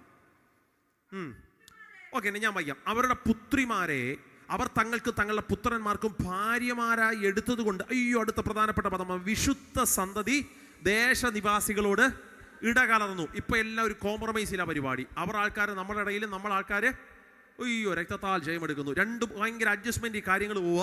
അവരുടെ പിള്ളേരെ നമുക്ക്, നമ്മുടെ പിള്ളേരെ അവർക്കും. ദേശനിവാസികളോട് ഇടകലർന്നു പോയപ്പോൾ അടുത്ത വാക്യം നിങ്ങൾ കേൾക്കണേ. ഇടകലർന്നു പോയി എന്ന് കേട്ടപ്പോൾ ഈ അകൃത്യത്തിൽ പ്രഭുക്കന്മാരുടെ പാസ്റ്റർമാരുടെ കാര്യം തന്നെ ഒന്നാമതാണെന്നൊക്കെ കേട്ടപ്പോൾ 3-ാമത്തെ വാക്യം, ഈ വർത്തമാനം കേട്ടപ്പോൾ ഞാൻ എൻ്റെ വസ്ത്രവും എല്ലാം വലിച്ചു പറിച്ചു സ്തംഭിച്ച് കുത്തിയിരുന്നു. മക്കളെ, ഇതൊരു പ്രതികരണമാണേ. യസ്ര പ്രതികരിച്ച ഒരു പ്രതികരണമാണ്. ജനം തകർന്നുപോയി എന്ന് കേട്ടപ്പോ അഭിഷക്തന്റെ പ്രതികരണമാണ്. ആ മനുഷ്യൻ സ്തംഭിച്ച് കുത്തിയിരുന്നു. വസ്ത്രമെല്ലാം പറിച്ചു പറിച്ച്, രോമമെല്ലാം വലിച്ചു പറിച്ച്. ഇത് ആത്മീയ പ്രതികരണമാണോ? അല്ല. ഇത് സ്പിരിച്വലി ഉണ്ടായ പ്രതികരണമല്ല. ഇത് ആത്മീയ. അതിനകത്ത് ഒരു പദമുണ്ട്, ഞാൻ ആ പദം ഒന്ന് ക്ലിയർ ചെയ്ത് പറയുന്നുണ്ട്. ആ വാക്ക് ശ്രദ്ധിക്കണം. മോനെ, നീ ഒന്ന് വരാമോ? വൈ, ഓടിവാ, ഇപ്പൊ പോ. യസ്ര കേറി വായു. യസ്ര വാർത്ത കേട്ടു. എന്തോ വാർത്ത? പണിത ഇസ്രായേൽ മക്കൾ, ഈ കയ്യടിച്ച ഗ്രൂപ്പ് തകർന്നു പോയി എന്നുള്ള വാർത്ത ഈ മനുഷ്യൻ കേട്ടു. പ്രാർത്ഥനക്കാരനാ, ഇട്ടത് കറുത്ത ഷർട്ടാണെങ്കിലും പ്രാർത്ഥനക്കാരനാ. ഒരു സഹോദരൻ പറഞ്ഞേ, കേട്ടു. കേട്ടപ്പോ അച്ഛൻ ഒറ്റ കാര്യം ചെയ്തു. അയ്യോ, അവരോ? വന്നിരുന്നു സ്വോത്രം പറഞ്ഞവരോ? ആ കൈയടിച്ചവരോ, ആ അഭിഷക്തനോ, അയ്യോ ആ ശോഭിച്ചുകൊണ്ടിരുന്ന മനുഷ്യനോ ഈ വാർത്ത കേട്ടപ്പോൾ ആൾ ഷോക്കായിപ്പോയി. ഷോക്കായപ്പോൾ ആ മനുഷ്യന്റെ പ്രതികരണമാ, രോമമല്ല വലിച്ചു പറിച്ചു, വസ്ത്രമല്ല കീറി. എന്തിനാ മനുഷ്യ കുത്തിരുന്ന് കരയുന്നത്? വീട് പോയോ? വണ്ടി പോയോ? വിസ നഷ്ടപ്പെട്ടോ? അതൊന്നുമല്ല പാസ്റ്റർ. ഈ കരച്ചിൽ അതിനൊന്നുമല്ല, വിസ കിട്ടാനും വണ്ടിക്കൊന്നുമല്ല. ഈ കരച്ചിൽ അഭിഷേകമുള്ള ജനം പിന്മാറ്റത്തിൽ പോയി. ദൈവ കൃപയ്ക്കകത്ത് നിന്നവരെന്ത് ചെയ്തു? ഉടഞ്ഞുപോയി. ആദാ ഈ മനുഷ്യനെ തകർത്തു വാരിയത്. സ്തംഭിച്ചു കുത്തിയിരുന്നു. അത് കാണിക്കാനാ വിളിച്ചേ. കാണിച്ചു. സ്തംഭിച്ചു കുത്തിയിരുന്നു. എനിക്ക് കാണിക്കാൻ പറ്റിയല്ല, അതിനാ നിന്നെ വിളിച്ചേ. സ്തംഭിച്ചു കുത്തിയിരുന്നു. ഇരിക്കേ. അങ്ങനൊന്നുമല്ല. ഇരുന്നു. അയ്യോ അങ്ങനല്ല. ഇരുന്നു. കൈ എടുത്ത് വെച്ചു. മടക്കി പോ. ത്രോളോ സ്തംഭിച്ച് കുത്തിയിരുന്നു. അയ്യോ തലപ്പൊക്കല്ലേ. സ്തംഭിച്ചു കുത്തിയിരുന്നു. സ്റ്റാൻഡേർഡ് വേണാന്നോ? പോയോ? സ്റ്റാൻഡേർഡ് വേണാന്നോ? ഇല്ല. സ്റ്റാൻഡേർഡ് ഉണ്ടോ അതിന്? ഒരു സ്റ്റാൻഡേർഡും. ആ വാർത്ത കേട്ടപ്പോൾ ഷോക്കായി പോയച്ചാ. ഇപ്പം എന്തോ ചെയ്യാൻ പറ്റും? ഇപ്പോഴാണ് നമ്മുടെ പിള്ളേരൊക്കെ പറയുന്നത്, മമ്മി ഇനി എന്നെ ശല്യപ്പെടുത്തല്ലേ, ആരും എന്നെ ഡിസ്റ്റർബ് ചെയ്യരുത്, ഞാനിനി ഒരു ഫോണും എടുക്കുന്നുമില്ല, ആരും എന്നെ എൻ്റെ ഡോറി വന്ന് മുട്ടരുത്. കുറേ നേരം ഞാൻ റൂമിനകത്ത് എന്ത് ചെയ്യുക, കഥകൊക്കെ വലിച്ച് ദേഷ്യത്തെ. അച്ഛാ ഇതൊരു പ്രതികരണമാണ്. ഇത് ഏത് അഭിഷക്തനാണെങ്കിലും ഇറങ്ങി ഞാൻ ആ പദം പറയാം, ഏത് ശക്തനായ ദൈവദാസനാണെങ്കിലും ഏത് പ്രവാചകനാണെങ്കിലും ഈ പ്രതികരണം നമുക്ക് എല്ലാവർക്കും ഉണ്ടാകും. ഒരു വാർത്ത കേൾക്കുമ്പോൾ മാനുഷിക പ്രതികരണമാണ് നമ്മളെ ഇന്ന് ആദ്യം പുറത്തു വരുന്നത്. ആ ഷോക്കിന് അത് തെറ്റൊന്നുമല്ല അച്ഛാ, അത് തെറ്റൊന്നുമല്ല. അയ്യോ നമ്മളൊക്കെ പാസ്റ്റർ അല്ല, അങ്ങനെയൊക്കെ ഉണ്ടാകും. ചില വിഷയത്തിൽ നമുക്ക് മാനുഷിക പ്രതികരണം ഉണ്ടാകും. ഞാൻ ഏറ്റവും കൂടുതൽ എനിക്ക് ഇറിറ്റേഷൻ ഉണ്ടാകുന്നൊരു സമയമുണ്ട് വണ്ടി ഓടിക്കുമ്പോഴാണ്, കാർ ഓടിക്കുമ്പോഴാണ്. പ്രത്യേകിച്ച് ലോങ് ട്രിപ്പൊക്കെ കഴിഞ്ഞ് തിരിച്ച് വീട്ടിലോട്ട് കൊട്ടാരക്കരയ്ക്ക് വരുമ്പോൾ ഓപ്പോസിറ്റുള്ളവൻ ഡിമ്മടിച്ച് കാണിച്ചില്ലെങ്കിൽ പെരുവരലേ അങ്ങ് അരച്ച് കയറും. സ്തോത്രം. പുറത്ത് നമ്മളൊന്നും പറയില്ല, കാരണം കാലം മോശമാണ്. ചില്ലെല്ലാം കൂടെ കയറ്റിയിട്ട് ആ വണ്ടിക്കകത്തിരുന്ന് അവനെ പറയാവുന്നതെല്ലാം നമ്മൾ പറയും. അവൻ അടുത്ത പഞ്ചായത്തിലെത്തിയാച്ചാ, എന്നാലും നമ്മൾ എന്ത് ചെയ്യും? പറയും. ആ ഉണ്ടാകുന്ന പ്രതികരണം മാനുഷികമാണ്. മനസ്സിലാകുന്നുണ്ടോ? ഒരു യോഗം കഴിഞ്ഞ് തിരിച്ചു വന്നപ്പോൾ, വിവാഹം കഴിഞ്ഞിട്ടുള്ള ആദ്യത്തെ സമയം, ഒരു യോഗം കഴിഞ്ഞ് തിരിച്ചു വന്നപ്പോൾ എൻ്റെ സ്ഥിരം പരിപാടി ചെയ്ത് എൻ്റെ കണ്ണ് സർജറി ചെയ്ത് കണ്ട, അതിനകത്ത് ഒരു പരിധിക്കപ്പുറം വെട്ടമടിച്ച് കയറ്റി എനിക്ക് ഇറിറ്റേഷൻ ഉണ്ടാകുന്ന ആളാണ്. സ്തോത്രം. അപ്പോൾ ഞാൻ സ്ഥിരം ഇതെൻ്റെ ഒരു പരിപാടിയാണ്. അവൻ അടുത്ത പഞ്ചായത്തിലെത്തും, ഞാൻ വണ്ടിക്കകത്തിരുന്ന് പൂര വഴക്ക് പറഞ്ഞുകൊണ്ടാണ് ഞാൻ വീട്ടിൽ വരെ എത്തുന്നത് അമ്മാരെ. സ്തോത്രം. ഒരു ദിവസം യോഗം കഴിഞ്ഞിട്ട് തിരിച്ചു വരുമ്പോൾ, വിവാഹം കഴിഞ്ഞ സമയത്ത് ഞാൻ ഇതണക്ക് വണ്ടിക്കകത്തിരുന്ന് സംസാരിക്കാൻ തുടങ്ങിയപ്പോൾ എൻ്റെ വൈഫ് അപ്പുറം ഇരിപ്പുണ്ട്. അവൾ ആദ്യമായിട്ടാണ് അവൾ എൻ്റെ ഇങ്ങനെ തുടയിൽ ചൂണ്ടിട്ട് പറഞ്ഞു, അച്ഛാ. ഞാൻ ചോദിച്ചു എന്നാ? അച്ഛൻ തന്നെയാണോ പകലും വൈകിട്ടും പ്രസംഗിച്ചതെന്ന്. സ്തോത്രം. അപ്പോൾ അകത്ത് ബോധം വീഴുന്നത് സത്യം വെച്ചാൽ. സ്തോത്രം. ഈ പറഞ്ഞ് എൻ്റെ നാവ് കൊണ്ടാണോ? ആദ്യം ഉണ്ടായ പ്രതികരണം എന്നാ? മാനുഷികമല്ലേ? ഇപ്പം പിന്നെ ചെയ്യുന്നൊരു കാര്യമുണ്ട്, ഓപ്പോസിറ്റ് വരുന്നവൻ ഡിമ്മടിച്ചാണെങ്കിലെ പാണ്ടി ലോറിക്കാരെല്ലാം ഗോഡ് ബ്ലസ് യു, അല്ലാതെ എന്നാ ചെയ്യാനാ? സ്തോത്രം. പിന്നെ ഇപ്പോൾ എക്സ്ട്രാ ലൈറ്റും കൂടെ ഫിറ്റ് ചെയ്തിട്ടുണ്ട്, അങ്ങാണോ ആക്കിയില്ലെങ്കിൽ അതും കൂടെ ഇട്ട് കാണിക്കാമെന്ന് വിചാരിച്ചു. സ്തോത്രം. മാനുഷിക പ്രതികരണം ഏത് വിഷയത്തിലും ആദ്യം. അതുകൊണ്ടാണ് കൊരിന്ത്യർ ലേഖനത്തിലാണോ മറ്റോ പറയുന്നുണ്ട്, സ്തോത്രം, ആദ്യം പുറത്തു വരുന്നത് ആത്മീയമല്ല, ആത്മീയം പിന്നത്തേതിൽ വായിച്ചിട്ടില്ല, ആത്മീയം പിന്നത്തേതിലാണ് വരുന്നത്. ആദ്യം ഉണ്ടായ മാനുഷികമാണ്. സ്തോത്രം. ഒറ്റ ഇരിപ്പാ.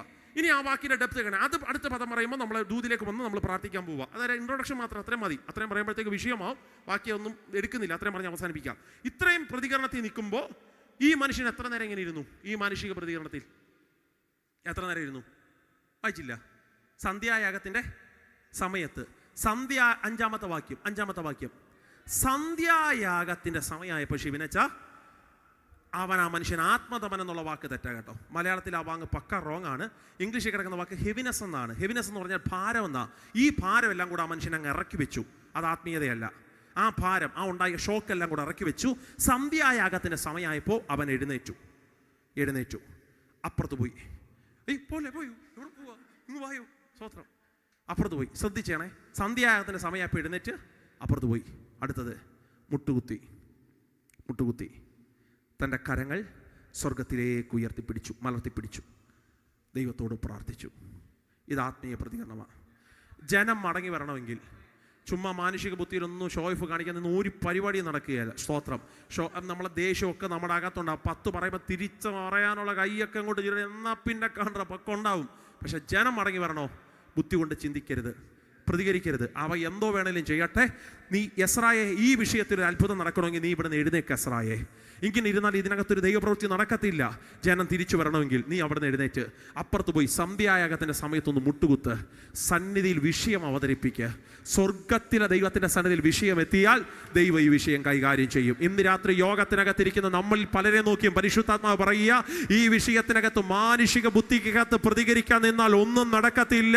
ഈ വിഷയം ദൈവസന്നിധിയിൽ സന്നിധിയിൽ ഇന്ന് രാത്രി ഒന്ന് അർപ്പിക്കാമെങ്കിൽ ഒരത്ഭുതം ദൈവം ചെയ്യാൻ പോവാ. എത്ര പേർ ഇന്ന് രാത്രി വിട്ടേച്ചു വന്ന വിഷയത്തെ നോക്കി അകത്ത് അഭിഷേകമുള്ള ദൈവമക്കൾ പറയും, ഇന്നു മുതൽ ഞാൻ മാനുഷിക ബുദ്ധിയിൽ പ്രതികരിക്കത്തില്ല.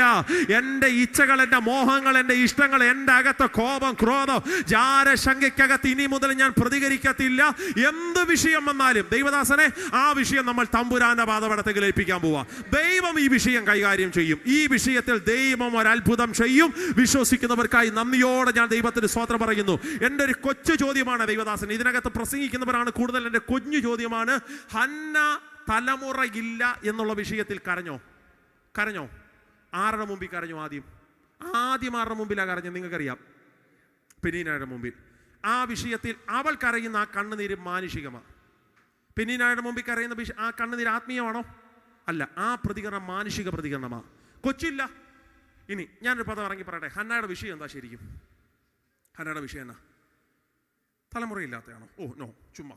അതൊക്കെ ഞാൻ കുറേ നാൾ അങ്ങനെ പ്രസംഗിച്ചുകൊണ്ടിരുന്നത്. പിന്നെ വായിച്ചപ്പോഴാണ് ഒന്നുകൂടെ ഇരുത്തി മനസ്സിരുത്തി വായിച്ചപ്പോഴാണ് നമ്മൾ സത്യത്തിൽ പ്രസംഗിക്കുന്ന പല പ്രസംഗങ്ങളും തെറ്റാണ് കേട്ടോ. എസ്പെഷ്യലി മലയാളത്തിൽ നിൽക്കുന്നത് നമ്മൾ പിന്നെ ഒരു ഫ്ലോയ്ക്ക് അങ്ങ് പ്രസംഗിക്കുന്നതേ ഉള്ളൂ. പണ്ടാരോ പ്രസംഗിച്ചപ്പോൾ നിനക്ക് കൈപൊത്തി പോലൊരു മേഘം കണ്ടു, അങ്ങനാണോ?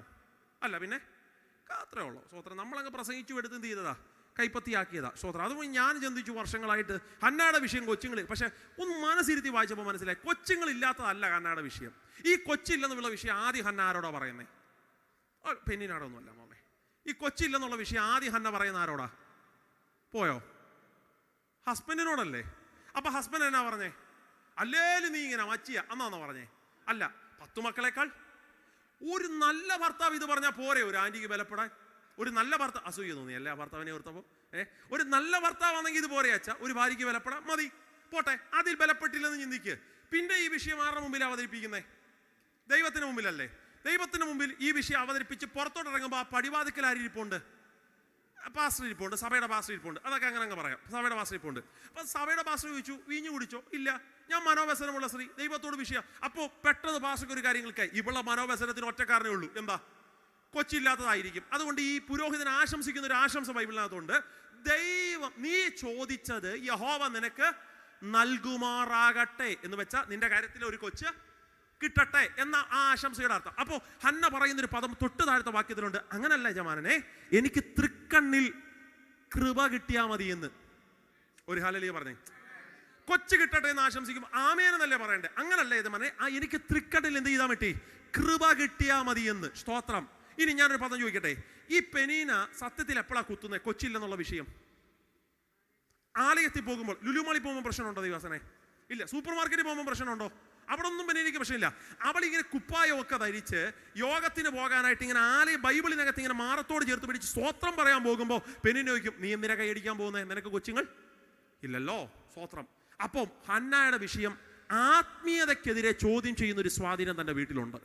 അതാണ് വിഷയം. കൊച്ചില്ലാത്തത് അവളെ വിഷയമല്ല, അത് വിഷയമാണ്. എങ്കിൽ പോലും അവളെ പ്രധാന വിഷയം തൻ്റെ അഭിഷേകത്തിന് നേരെ പ്രാർത്ഥനാ സ്ഥലത്തേക്ക് പോകുമ്പോൾ അതിനെതിരെ ചോദ്യം ചെയ്യുന്ന ഒരു വൈശാചിക ശക്തി തൻ്റെ വീട്ടിലുണ്ട്. ഇനി എല്ലാം പോട്ടെ, കൊച്ചില്ലാത്തത് ആ വിഷയമെങ്കിൽ കൊച്ചിനെ കിട്ടുമ്പോൾ ഒരു ബേബി സോപ്പൊക്കെ ഇട്ട് കുളിപ്പിച്ച് ഒരു കൊച്ചു എഞ്ചിനീയറെങ്കിലും ആക്കാൻ ശ്രമിക്കണ്ടേ?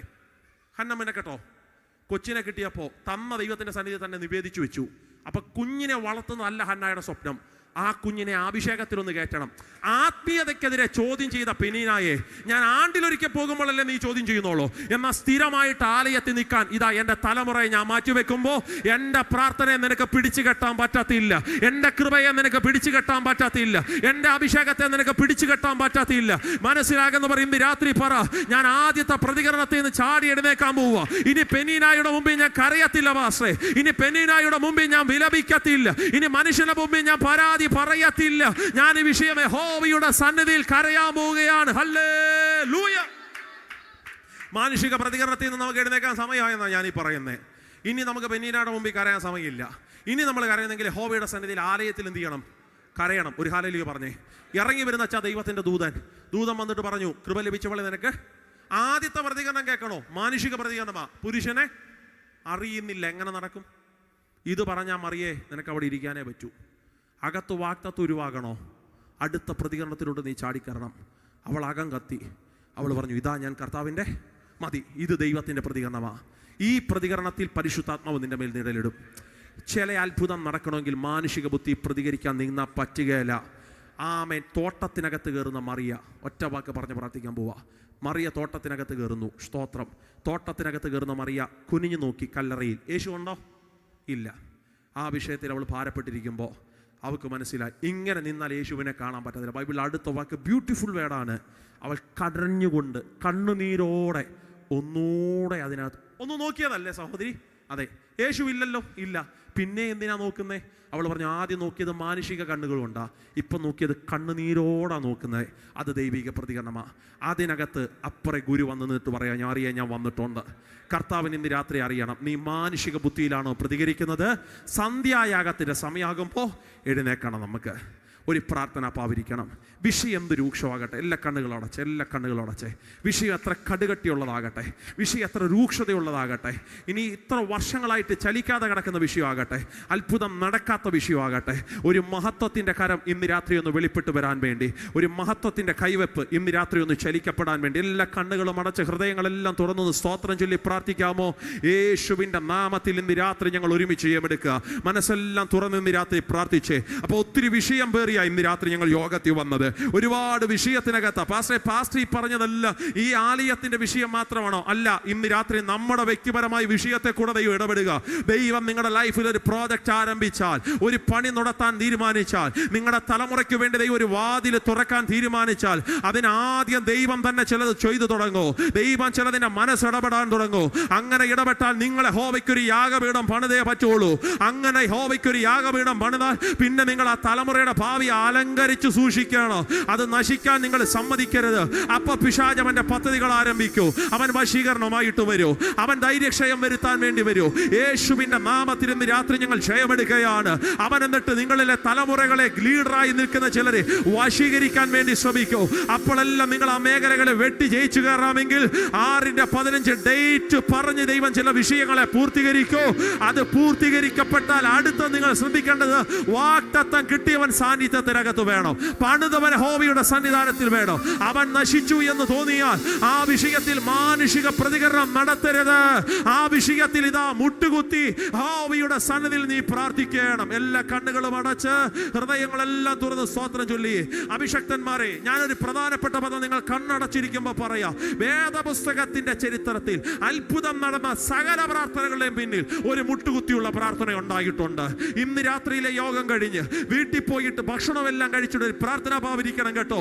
ഈ പറഞ്ഞ വചന സത്യമാണ്. നിങ്ങളുടെ ലൈഫിനകത്ത് തെളിയിക്കാൻ പാകത്തിൽ കർത്താവിന് ഇന്ന് രാത്രി ഹിതമുണ്ട്, ഇഷ്ടമുണ്ട്. ആകെ വർഷങ്ങളായി അനങ്ങാത്ത ചില വിഷയങ്ങൾ ഇന്ന് രാത്രി ഒന്ന് ചലിച്ച് പുറത്തു വരാം. യോഗം കഴിഞ്ഞ് വീട്ടിൽ പോയി പ്രാർത്ഥന ഭാവിരിച്ച് ആ മുട്ട അതിനകത്തൊന്ന് കുത്തേണം. ആമേൻ. സ്തോത്രം. പരിശുദ്ധാത്മാവ് ഇന്ന് രാത്രി ആവർത്തിച്ചു പറയുക, ദാനിയേലിന്റെ പ്രാർത്ഥനയ്ക്കകത്ത് അത്ഭുതം നടന്നത് മുട്ടുകുത്തിയുള്ള പ്രാർത്ഥനയ്ക്കകത്താണ്. യേശുവിന്റെ നാമത്തിൽ ഇസബേലിയ തന്ത്രത്തെ വെട്ടി ആമൻ 850 പ്രവാചകന്മാരെ ഉടച്ചു കളയാൻ പരിശുദ്ധാത്മാവ് ഉപയോഗിച്ചത് ഏലിയാവിന്റെ മുട്ടുകുത്തിയുള്ള പ്രാർത്ഥനയ്ക്കകത്ത് വ്യാപരിക്കപ്പെട്ട ഈ അഭിഷേകത്തിനകത്താണ്.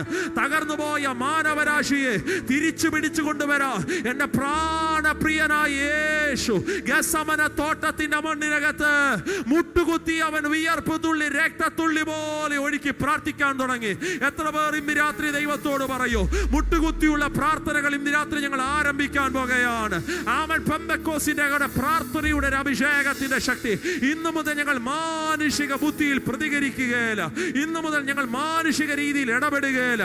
എല്ലാ കണ്ണുകളും അടച്ച് അവൻ ഒരു നിയോഗത്തിൽ ഇന്ന് രാത്രി ഞാൻ പറയാം, അത്ഭുതം നടക്കാത്തൊരു 5 വിഷയം ഇന്ന് രാത്രി കർത്തൃസന്നിധിയിലേക്ക് ഏൽപ്പിച്ചെന്ന് സ്തോത്രം പറഞ്ഞ് യോഗം തീരുന്നതിനേക്കാൾ മുമ്പ് ദൈവത്തിന്റെ ദൂതൻ ഇന്ന് രാത്രി ആ വിഷയത്തിനകത്തേക്കൊന്ന് ഇറങ്ങി വരാൻ